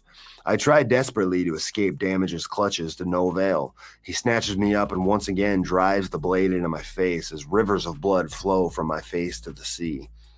I burst from the ring like I'm escaping a burning building and try to get as far the fuck away from it as I can. I've finally been exposed as the coward they've always known I was. Cheering, euphoria, chants of CZ dub, air horns echo into the festival atmosphere. All is right in the world. Joe Gacy shows up and grabs the audience's attention with the sound of a chainsaw standing in the aisle. Sammy appears as if from nowhere and whacks Billy Graham at ringside with a kendo stick in a drive-by. Sammy enters the ring and bangs the stick on the mat like he's got a flare and he's trying to get the T-Rex's attention. He does, and Damage charges him with the saw in the corner. As soon as Damage puts his sights on the intended distraction, I appear, slide in behind his hips, grab him by the belt, and roll the monster up with every goddamn bit of wrestling savvy I have for a 1, 2, 3. I pop up in celebration, a bundle of nerves and adrenaline. None of my body parts work correctly. I literally fall out of the ring. The heat is nuclear. They are pissed. Bullshit, they chant. Sammy and I escape, and Gacy, left for dead, is killed by Damage with the grandfather clock. As the hero leaves to applause, the crowd takes a breath, as they've seen a hell of a fight. It's the good kind of heat. A success. The Switchblades are still the hottest heels in the company. Damage looks like a monster, and not only did the crowd get everything they wanted, they will never doubt me again. Soon after, I entered the ring in a sort of shell-shocked, oblivious state for a hastily thrown-together three-way dance in the second round with Scotty Vortex and Nick Gage. I take a pile driver on top of my head through a bundle of light tubes from Gage for the finish. All the preliminaries are done, the finals are set. Joy and relief. I survived. My work is done. That was fun! As I peel off my bloody jeans, assessing the day, I'm already coming up with ideas for next time. For now, it's time to relax, heal up these wounds, and be a spectator for the rest of the show.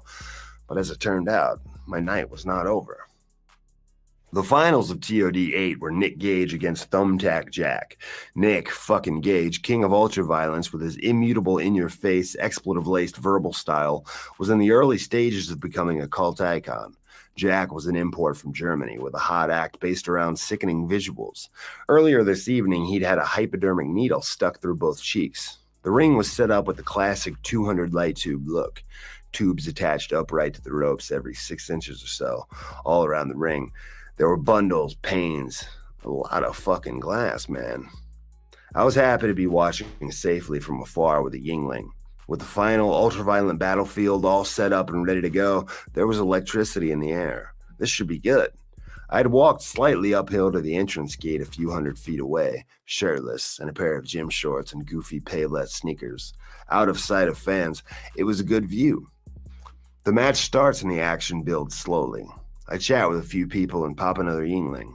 I see a crash of tube glass and hear some horns go off, but I can't really see what just happened. I take a few steps forward and look closer, taking another sip of my beer. A few seconds later, I hear panic and commotion coming from the backstage area. Slightly concerned, I start to walk that direction. In my peripheral vision, I see Thumbtack Jack is alone in the ring, kicking tubes, seemingly at a loss. I sense confusion in the crowd. I feel bad energy. As I continue walking toward the curtain, I see Sammy burst out in a panic. "Mox, go!" I continue to stroll. "Mox, go! Fight Jack now!" Sammy screams, motioning toward the ring. It's all in slow motion as my brain pieces together what is happening in a matter of seconds. I'm now at a jog. Everyone around me seems to be panicking, still in slow motion. Nikki must be hurt.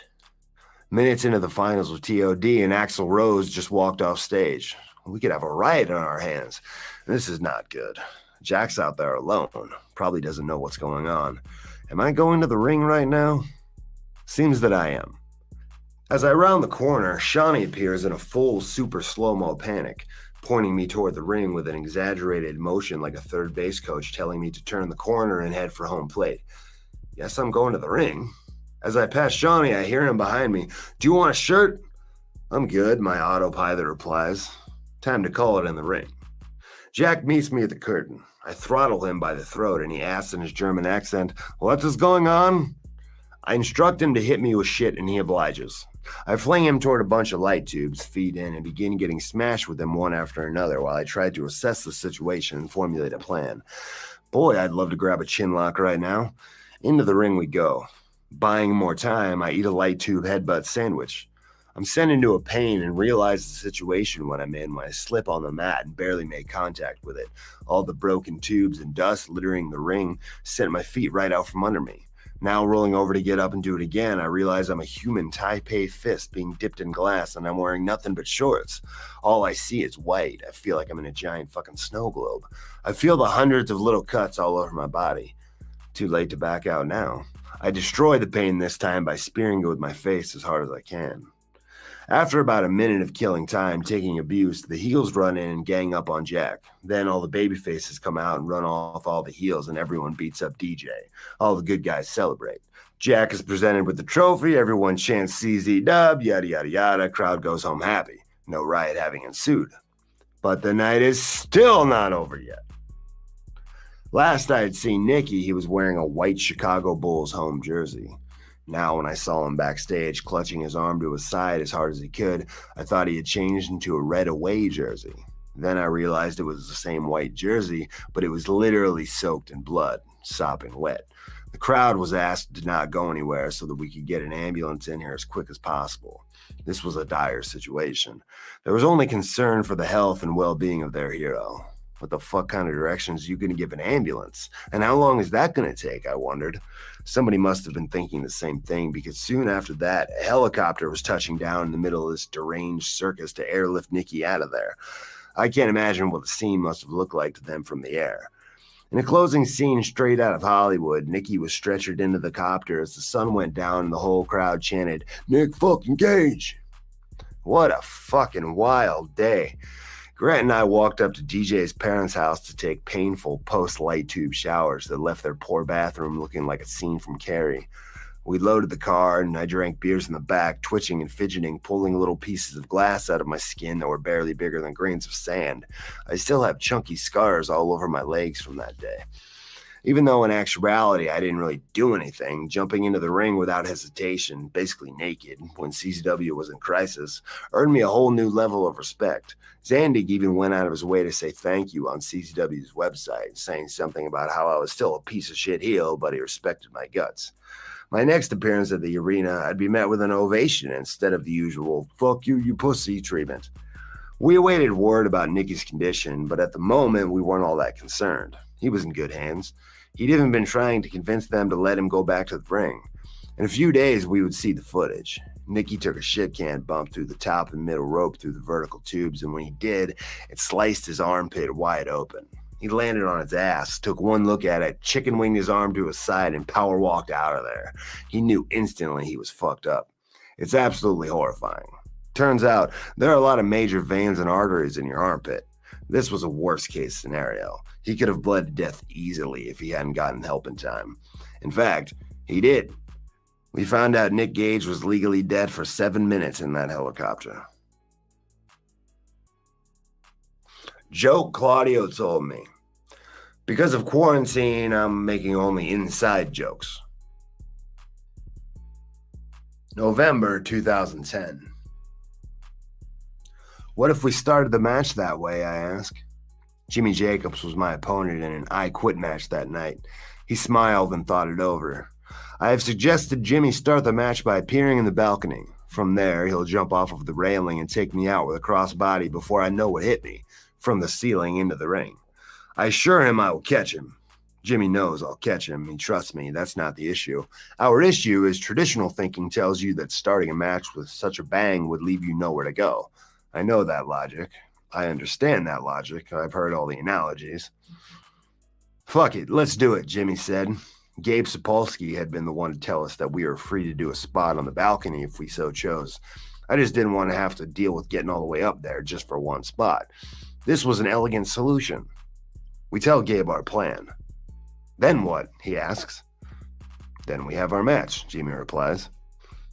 Tonight is the first Dragon Gate USA pay-per-view, broadcast live. I feel that Jimmy and I have driven a lot of the interest in this show. We've been involved in a vicious feud, and the war of words has escalated. It's deeply personal. Jimmy would later tell me that for quite a while he thought I really hated him. For 3 or 4 minutes at a time in promos Jill filmed for me on her camcorder, I probably did. I remember snorting a line about the size of a pool noodle at an after party in Indianapolis and yelling to her, "Get your camera! It's time!" It's been a great rivalry that will culminate tonight when he stabs me in the dick with a metal spike. That was Jimmy's idea. He didn't know if I would like it. I loved it. If I'm going to say I quit, it's because I'm getting stabbed in the dick with a metal spike. Jimmy bled like a fucking pig. I loved that I quit match. 2009. I'd started working for Gabe in 2009. There was a thing called the Jeff Peterson Memorial Cup in Florida. It would be 4 teams of 4, each representing a different indie promotion in a 16-man tournament. There was to be a team from CZW, and it ended up being Team 74, Scotty, Drake, Ego, and me. There was no pressure. We had a fun trip, driving down to the Sunshine State for some wrestling. We barely had enough money between us to make the trip. I had to pull some sleight of hand shit with the lady at the toll booth just to get us to the show. The first night took place at an armory, and when we got there, we realized Gabe Sapolsky, former booker at ROH, was booking the tournament. He gave a little speech beforehand about how so many people had moved on from the indies to WWE, and it was time for a new generation to step up. In reality, he was scouting talent for his new venture, a promotion called Evolve. I didn't know him, and I doubted he knew who I was. But before the show, he asked me if I'd cut a pre-match promo for him. I obliged, and I was led by a camera guy to a little empty room, basically a closet. I proceeded to spit some shit off the top of my head about how I wasn't here to make friends with anybody, to hell with sportsmanship kind of thing. I then went out and had a good match with a guy named Brad Attitude. This was a pure wrestling tournament, and it was stacked with talent.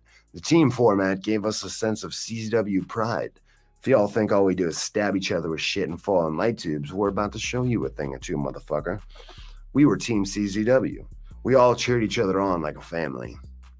The next night, I had another cool match with Silas Young, but before that, Gabe came up to me in the locker room and asked me if I could be in Philadelphia in 1 week's time. He was also the booker for Dragon Gate USA. They had a deal where they did pay-per-views that would air later on cable. Pay-per-view? Cable? These were big words for me when Gabe asked if I could make the show. I didn't know shit about Dragon Gate, and I didn't know how I would get to Philadelphia, but I knew that Gabe was the guy who gave the first major exposure to guys like Bryan, Punk, and Samoa Joe. He was like the ultimate PR guy for his talent. He had been so into the promo I did off the top of my head the day before that he decided he needed to start using me immediately. With Gabe pushing my shit, more people would see it than ever before. It would be like putting out music on a real record label. I'll be there, I answered without hesitation. I was standing outside by myself after my match, smoking a cigarette, feeling good, enjoying the warm weather and looking at the night sky. This had been such a fun weekend. Good friends, good matches, good times. I thought about how I might get to Philadelphia next weekend. Then I was hit with a premonition. Clear as day. Unequivocal. I was going to WWE. I don't know how I knew. Maybe my confidence was such at the time that I could see exactly how the dominoes were about to fall, but I think it was a legit premonition from the future. You might not believe me, and I don't give a tiny rat's ass if you do or not. It was a moment of clairvoyance. I saw abstract images that came into focus and became reality years later. Holy shit, I thought to myself. I was a little shocked. I didn't expect that. That can't be right. I would go on to tell myself it was my imagination and forget about it. It was barely a year later that WWE called me. The Shield. There are only 3 guys on the planet who know what it was like to be in the Shield. Nobody can put on a t-shirt and join the Shield. The Shield does not recruit. There is no revolving door. There is and will only ever be one incarnation of the Shield. Me, Seth Rollins, and Roman Reigns. It's an incredible thing to be a part of something so much bigger than yourself, something that takes on a life of its own, something that will never truly belong to WWE. It was our baby. In creating the Shield, we created a monster.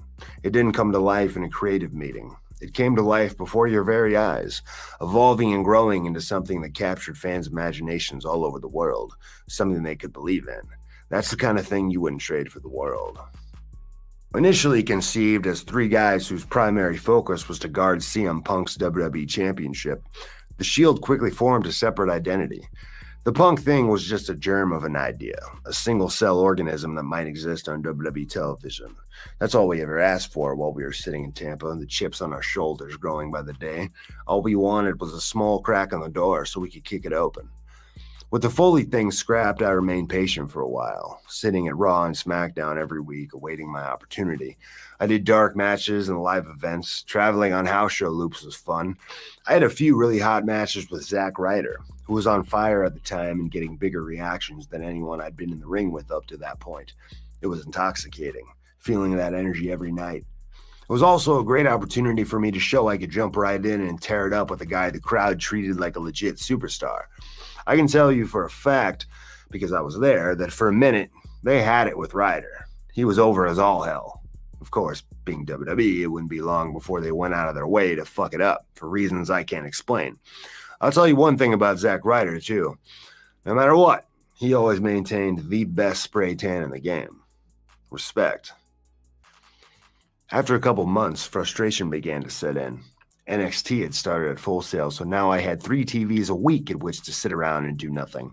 I existed in a strange purgatory, not on the main roster, not part of NXT. I still had to report to FCW, but I was on the road every week. Hunter would always just tell me to be patient. They were waiting for the right thing. I'd seen him be brutally honest with talent before and surmised he had no reason to lie to me. I chose to take him at his word and hung in there. I heard some rumored ideas. I even pitched a lot of my own to the writers in long, detailed emails. Despite that, I wondered if my ship had sailed. I actually started to feel like I was becoming a joke. I could sense it in the dismissive way I was spoken to at TVs. Resentment grew. I did not like sitting on the sidelines. With no creative outlet, I started to lose it. I battled paranoia. I just needed something, anything. Just give me a fucking mic and an angle. I'll do the rest. I longed for a tiny crack in the door, but it remained tightly shut for 7 months. I didn't like the way I felt. By the fall of 2012, I was ready to burn the whole fucking place down. Seth had his own issues. He was NXT champion, but perceived attitude problems had threatened his job. He had been, as Joey so memorably put it, a cunt hair away from being fired. The 2 top guys in developmental had become anti-office. Our situation had bred an us against the world mentality already. If they think Seth has an attitude, good. Fuck him. He should have an attitude. If I make them uncomfortable, if they don't like the fact that I won't kiss anybody's ass, good. They can all suck my dick from the back. I remember one time at Full Sail in the early days of the NXT tapings. Hunter treated everyone to a motivational video piece on the big screen in the auditorium where talent meetings took place. There's a million versions of this video on YouTube. Inspirational clips accompanied by the audio of a famous speech by a guy named Eric Thomas. He tells a story about a guru who brought a guy out to the beach and took him so far out in the water when he started drowning, he asked him, "When you were underwater, what did you want to do?" The guy said, "I wanted to breathe." Long story short, the moral of the story is you'll only be successful when you want to succeed as badly as you want to breathe. Of course, Hunter gives a little speech after the video plays. I appreciated the sentiment. There's a lot of truth in it. But for me, a guy who had sacrificed immeasurably for the sake of the art and suffered long and hard by that point, it was like, yeah, no shit. What do you think I've been doing for the last 8 years? In fact, what do you think we've been doing down here in Florida all this time? Getting fucking tans? We were down there busting our asses day in, day out, and no matter how much great work we produced, we were made to feel like WWE's redheaded stepchildren. I wondered what Hunter was really trying to say with that video. Was there a subliminal message? Was it that if you really want to succeed, you have to do more than work hard, bust your ass, or be good at what you do? Or was it that you have to be willing to lie, kiss ass, politic, throw people under the bus, and stab them in the back? If you really want it, you have to be willing to sell yourself out entirely, get down on your knees and blow somebody for it, and be perfectly happy looking at yourself in the mirror. If that's the case, you can take all your brass rings and shove them up your ass for somebody else to fish out. I'm not interested. Darkness hung over me everywhere I went, until finally, a ray of light peeked through the clouds. The first we heard of it was in October. Rumors, rumblings, some kind of angle involving new call-ups. Could be bad, could be good, could be some jobber shit, but it was something. Interests were piqued. Me, Seth, Roman, and Big E were all in Atlanta for the Hell in a Cell pay-per-view. If there was truth to these rumors, this mystery angle would likely involve some or all of us. We didn't know who. We didn't even know what it was, but we speculated we might all be in a group together. We were getting little bits and pieces of intel, enough that we learned that whatever was going down wasn't going to go down tonight after all. Speculation was it would have been something to do with the Hell in a Cell main event, CM Punk versus Ryback. I think it was the next day that we learned whatever this was, it would not involve Big E. He had his own angle coming up. But this other thing was real. Nobody really told us anything. We weren't sat down and told, you guys are going to be a 3-man group called The Shield, or anything like that. We were left in the dark to wait for instructions. Our excitement grew and our imaginations ran wild. Seth and I were already a team in a lot of ways. After working so closely as opponents, training, riding, and surviving day to day in the trenches of FCW, the us against the world mentality had been brewing within us for a long time now. Things were different back then for a new guy. A developmental prospect on the road would be under a microscope. One mistake, one missed handshake, one social faux pas could ruin your career. Jackals were always lurking. The locker room culture would change for the better over the next few years, but back then, remnants of a previous era remained. I was told heat was inevitable. Just don't give anyone any bullets. They can't shoot you if you don't give them any. Not the most welcoming environment. There were stories of new talent being forced to drink until they puked and stuff like that. I hate that type of bully shit. In December of 2011, to throw us a bone, Johnny Ace sent Seth and I up on some house show loops. I would go first. In Fort Myers, Florida, on my first night, I worked with a pre-Yes Movement Daniel Bryan, and we tore it up. What I remember most was sitting in the locker room beforehand and Bryan coming up to me, his head on a swivel, looking around to make sure we were alone. He told me in almost a whisper, "Don't ask anybody for advice." Reason being, if you did and were given stupid or bad advice, everyone would be watching the next time to make sure you did what you were advised to do. If you didn't follow it, you would get heat. I heeded Bryan's words. Most young guys would approach the top guys and say things like, "Did you see my match, sir? Anything I can work on?" That's just not my style. No good could come of that. That small conversation with Bryan gave me better insight into the Machiavellian shit that went on up there. More house show loops came for us, and Seth and I would compare notes when we got back. Joey would read us the producer's reports that were sent to the office. We were doing a great job and getting glowing reviews, but the more we went up on the road, the more we felt like outsiders. Heat was, in fact, inevitable. The word going around was that Seth was cocky. I was not particularly well liked either, not by a long shot. Seth came back from a loop once, and we sat down at 4 Square Burgers in Tampa with Juice to hear all about it. Seth had learned that I had major heat. "How the fuck is that? For what?" "Oh, right. Okay, now I get it." Yeah. I'd been on a loop the previous week, and on the first night, I got stiffed really bad, knocked completely fucking stupid, and barely finished the match in a total punch-drunk haze.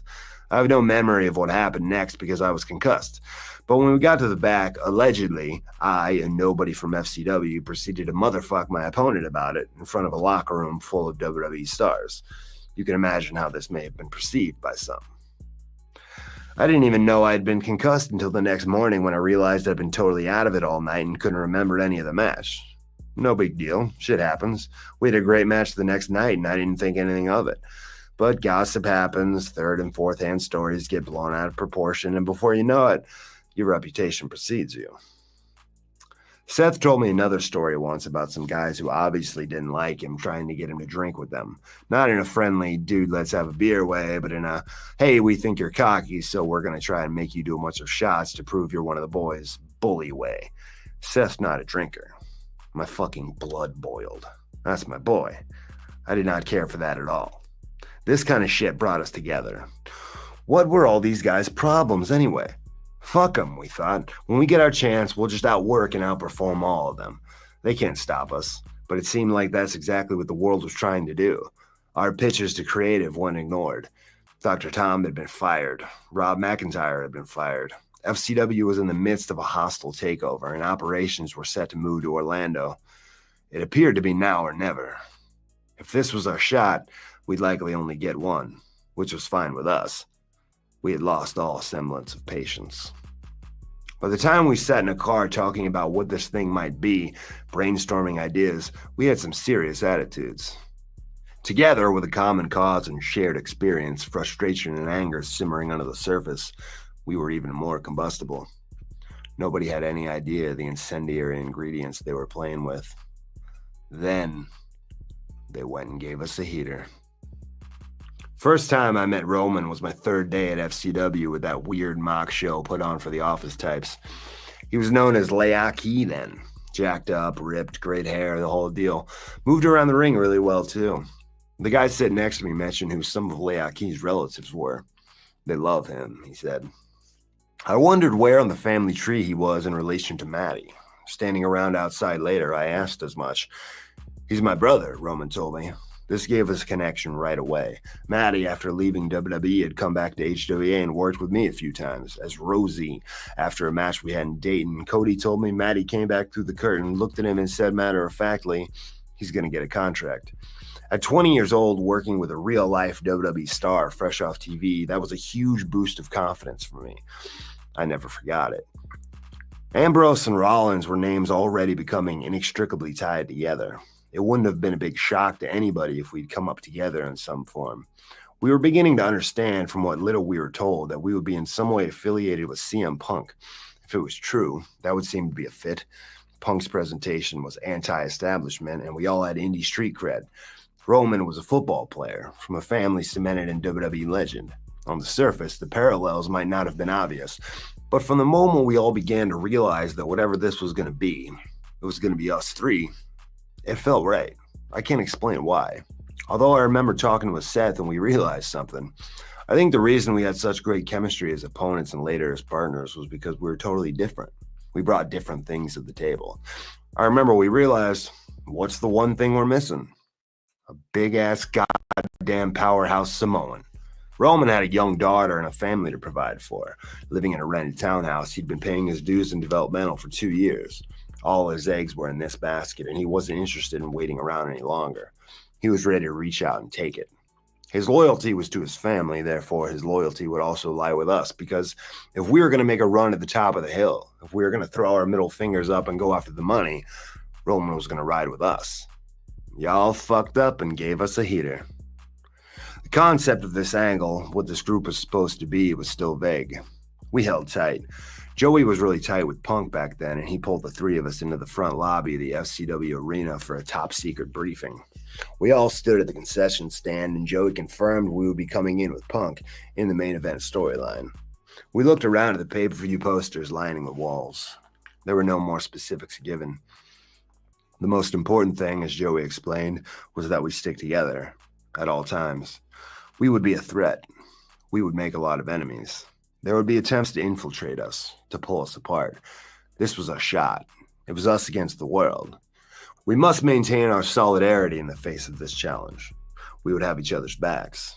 We would ride together, room together, train together, fight and stand our ground together, all for one for all.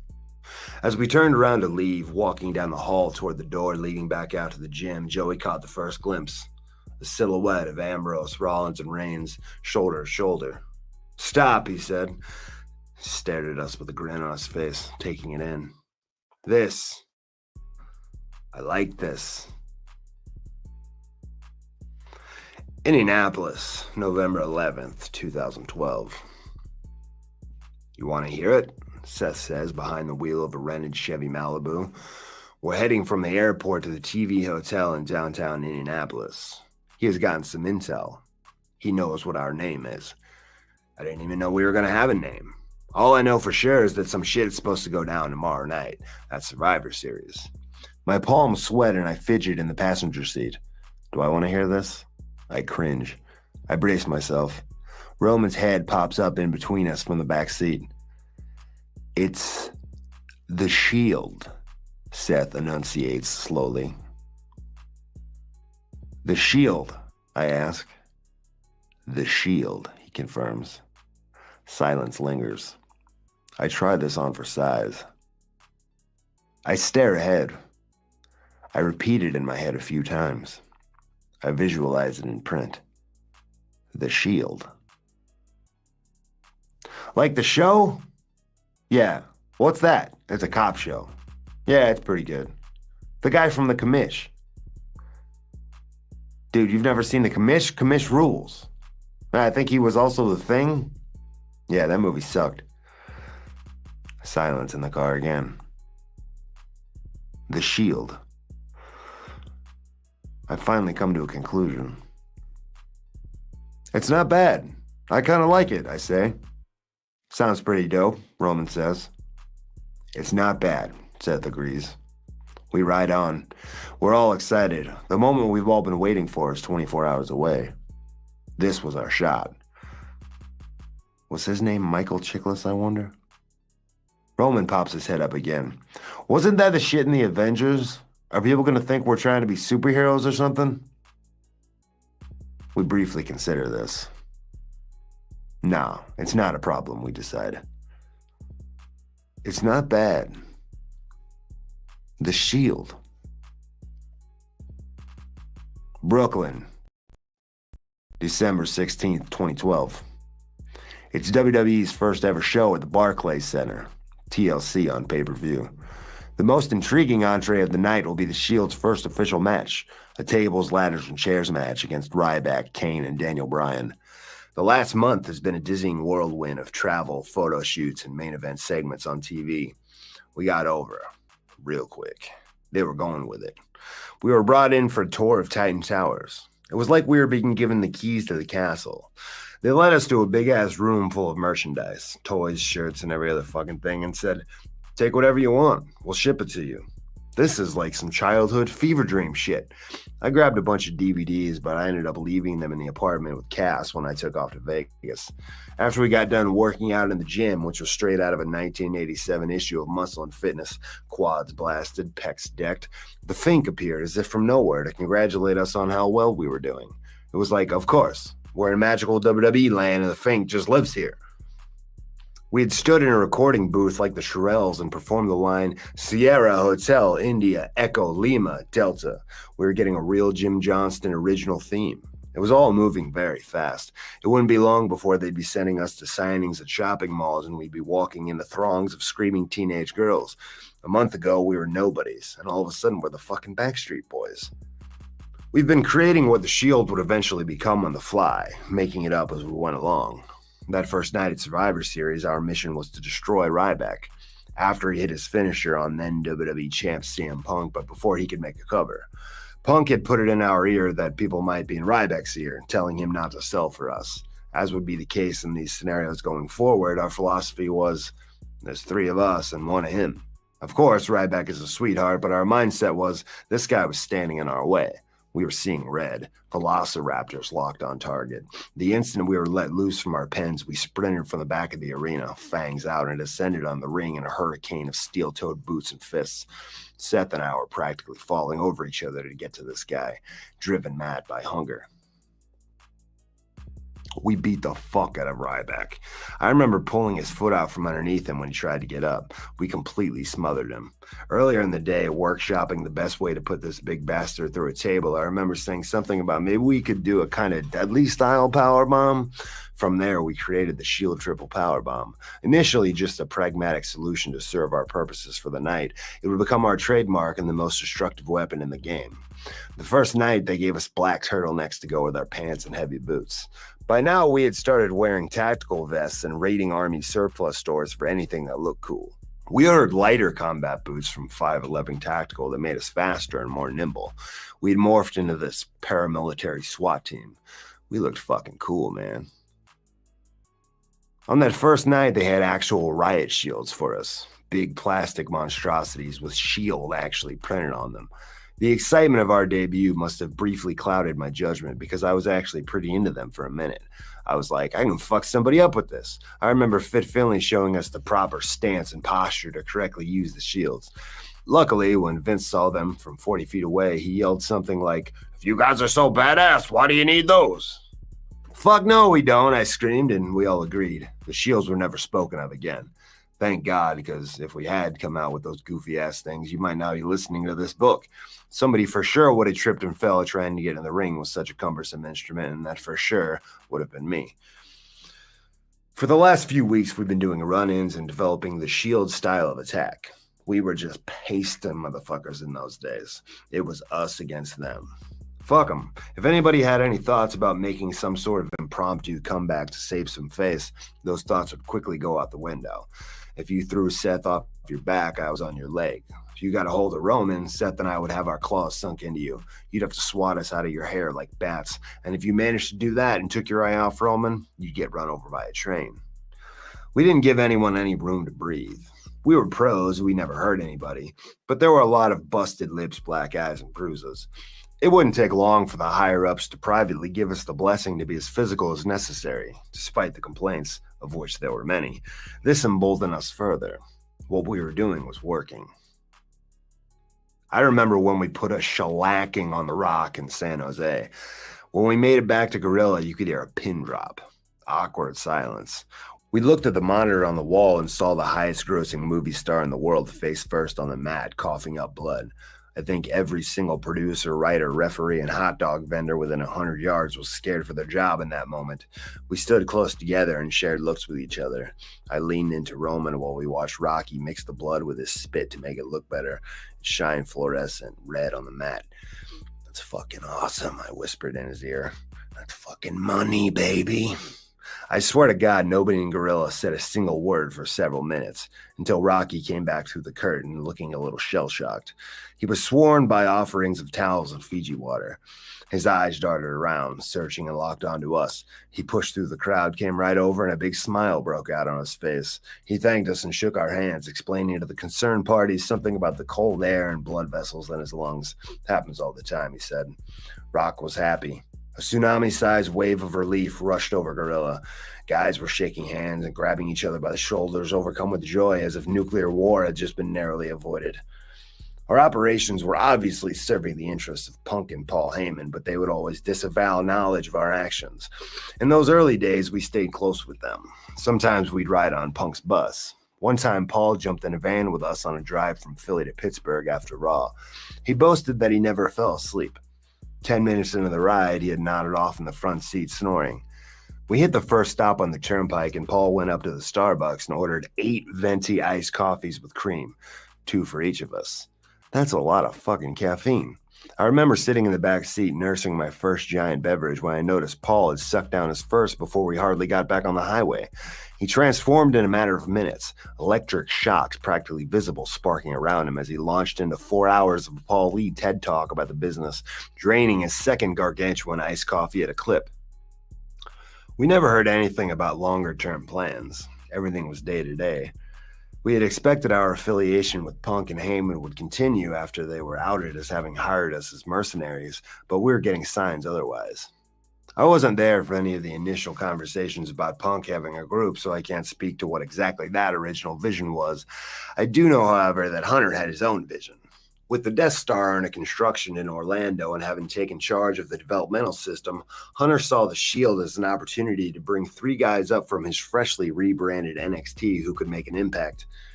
We could sense we were in the middle of something, but we didn't want to be pulled in either direction or serve anybody's motivations. This was our baby now. It was an intense time. We didn't trust anybody. Our dreams were in reach. We were on a high-speed bullet train, the world passing us by in a blur. It was vital we didn't let anybody throw it off the tracks. We wouldn't let anybody screw this up for us. We had the hot hand and we were raking in chips, but the stakes for the game were about to get even higher. If I remember correctly, it was an injury to Punk that forced a change in the card. We were standing on the ramp before SmackDown in Charleston, South Carolina, when we learned our first match was the next week on pay-per-view. It would be a 6-man TLC match. There would be a lot of elements at play, 6 players and a lot of inanimate objects. There would be no soft opening for the Shield's official in-ring debut. We debut in a live pay-per-view before a sold-out New York crowd. We had to steal the show. This would be make or break. You've never seen 3 happier guys in your life. We'd only had one actual match as a team, the night before the pay-per-view in Wilkes-Barre, Pennsylvania. We'd spent most of the afternoon at the ring for what they call the rehearsal, with Kane, Bryan, and Ryback banding about ideas and staring at ladders. It was only mildly productive. By showtime, all our minds on the next night, we rushed out for a regular six-man tag. Having come through the crowd for all our appearances thus far and being positioned as an invading force that wouldn't be welcome in the locker room, we decided it made sense to enter the same way for a match. Michael Hayes agreed and got it approved. Our signature entrance was born. After weeks of chaotic special forces operations and attacks, finding ourselves in a basic tag match was a jarring change of pace. We had never actually wrestled as a team before, and it felt like we were a band rushed on stage for our first performance together. Instruments barely tuned, a set list thrown together, getting a feel for each other's presence on stage. Roman was all instinct. It was in his blood. Like a baby turtle who knows to make its way to the ocean, he was always where he needed to be. His timing was there. He kept his ears open at all times. Over the next year, he would improve literally every night. Seth and I could practically read each other's minds. It was a basic wrestling school six-man, and we got through it in 10 minutes. It felt like it lasted 30 seconds. A quick little test drive in the parking lot. Tomorrow, we would get her out on the highway and see what she could do. The beauty of the Shield in those days was that we were three complete unknowns, facing all-star teams of WWE superstars. It would appear on paper that we were outgunned. The secret to our success was that we were like the old Soviet hockey teams. We played a system. We always got the puck to the open man. We were a machine. We pushed the pace and made our opponents try to keep up until they eventually broke. The idea being that the great team will prevail over the collection of great individuals. This was the strategy we brought to TLC. Divide and conquer, isolate, create two-on-one situations, overwhelm. Michael Cole would refer to this as the numbers game or our pack mentality. This principle would be the story of the match and the backbone of countless kick-ass Shield six-mans in the future. Another hallmark of Shield matches that fans might not know is that they always seem to be put together at the last minute. Raw, SmackDown, pay-per-view, whatever it was, it always seemed like no matter how early everyone sat down to talk about a match, nothing would really get hammered out until the 11th hour. I can picture Michael Hayes running up to us with a pen and an empty yellow legal pad, begging us to give him something to write down. Roman and Seth are bent over the waist by the makeup table, drenching their hair in conditioner. Tommy, the producer, is screaming at us, "Shield, we gotta go now!" Entering from the top of the arena meant we had to head up at least 10 minutes beforehand. Those last couple of minutes before we ran down the hallway, flanked by security, following the lead of either Sassy or John Marks, who have already scouted the route, were always chaotic. As soon as we left, we'd be cut off from communication to Gorilla, save for maybe a poorly translated message over a headset that left us more confused. Last-second details, changes in times or commercial breaks, sometimes even finishes, would be shouted down the hallway as we looked back over our shoulders and gave thumbs up, whether we heard correctly or not. "Did you hear what he said?" "Nope." Tommy would be jogging beside us with waters and gum. We would run up flight after flight of stairs, getting a good pre-match blowout of the lungs and raising the heart rate. Sometimes we'd have a good spot to chill and stay loose while we made sure that no matter what happened, at least the three of us were all on the same page. If we had to go into a public area on the concourse, it would be complete pandemonium. The procession would bulldoze through hysterical fans taking a piss or getting a hot dog, caught off guard that their seats had just become front row. We would often be herded into a janitor's closet in tight spaces of the sort. We spent a lot of time in janitor's closets. This night in Brooklyn would be typical Shield. I remember riding a bus into an elevator. We descended into the bottom of the brand spanking new Barclays Center. After we exited, the bus would spin around on a giant turntable and drive back into the elevator to ascend again. An elevator big enough to hold a bus? That shit blew my mind. I don't remember much about the next few hours other than that when we arrived, either Hunter or Vince or both didn't like what we had come up with the previous day for our match. I don't even remember what that was, but we were back at square one, trying to come up with a finish that appeased everybody. Once that was out of the way, the six of us sat in the production meeting room with Michael. A lot of ideas got thrown around. Tension was rising. We could feel the hands of the clock ticking, getting ever closer to showtime as we tried to piece this thing together. As soon as it seemed like we were really getting somewhere, the Shield was taken away to do a promo. It took forever. I remember the three of us standing in this little room holding scripts just bursting at the seams. We wanted to get out of there and get back to what we were doing. Before we knew it, we were up. It was time. It was a blur of time and space. guys with headsets and security as we move through the hallways and stairwells. We have the shield. We're on the move, I hear. In an elevator, packed shoulder to shoulder with all those accompanying us, we stood in a tight huddle and went over everything, or at least what we hoped was everything. We hadn't seen or talked to our opponents in quite some time. There was no producer here. We were on our own. This is the most important night in all our lives. Make or break. Stress level is high. This thing was far from nailed down. We never got that one satisfactory all 6 guys together, go over it, and make sure they're all on the same page moment. In the future, we'd rarely, if ever, get those. But after tonight, we'd never need one. We established fail-safes and planned for alternate scenarios. We emerged into some kind of not yet open for business bar lounge area. Security went outside to clear the pathway, leaving us alone in the quiet. All the radio chatter and chaotic energy gone, just the 3 of us in the room, we made peace with our situation. Fed up with having to think so much, I remember blurting out, "Fuck it!" We are confident. At this point, whatever happens, happens. Our attitude is, this match is going to be fucking sick no matter what. We are going to make it fucking work. The chips in our shoulders are now weaponized. We are a team. Nobody is nervous. "Sierra Hotel," we hear out in the arena. "Is that our music?" Seth asks. "I don't know," I answer. "Go, go, go," the headsets yell at us. We assume that's our music. We've never heard it before. Emerging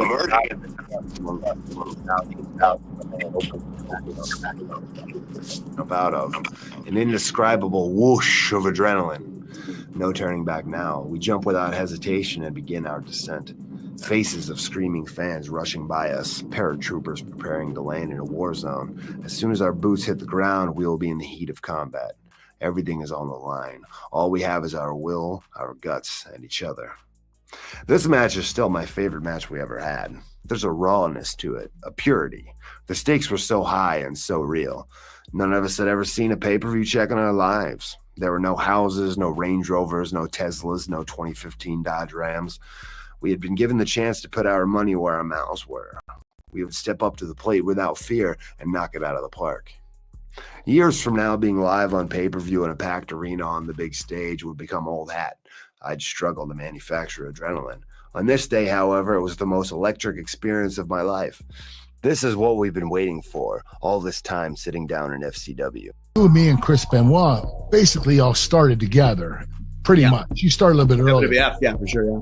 But they pushed me to the moon, and they held you guys back. And we all started at the same time. We were wrestling each other. We were getting each other over, putting each other over. And I thought we were all going to kind of come up together. And it was like, you guys stayed behind. And it was like, what's going on? Well, I mean, we definitely had to work harder because you already said it, Kurt. You already know the answer is that you were a WWE guy.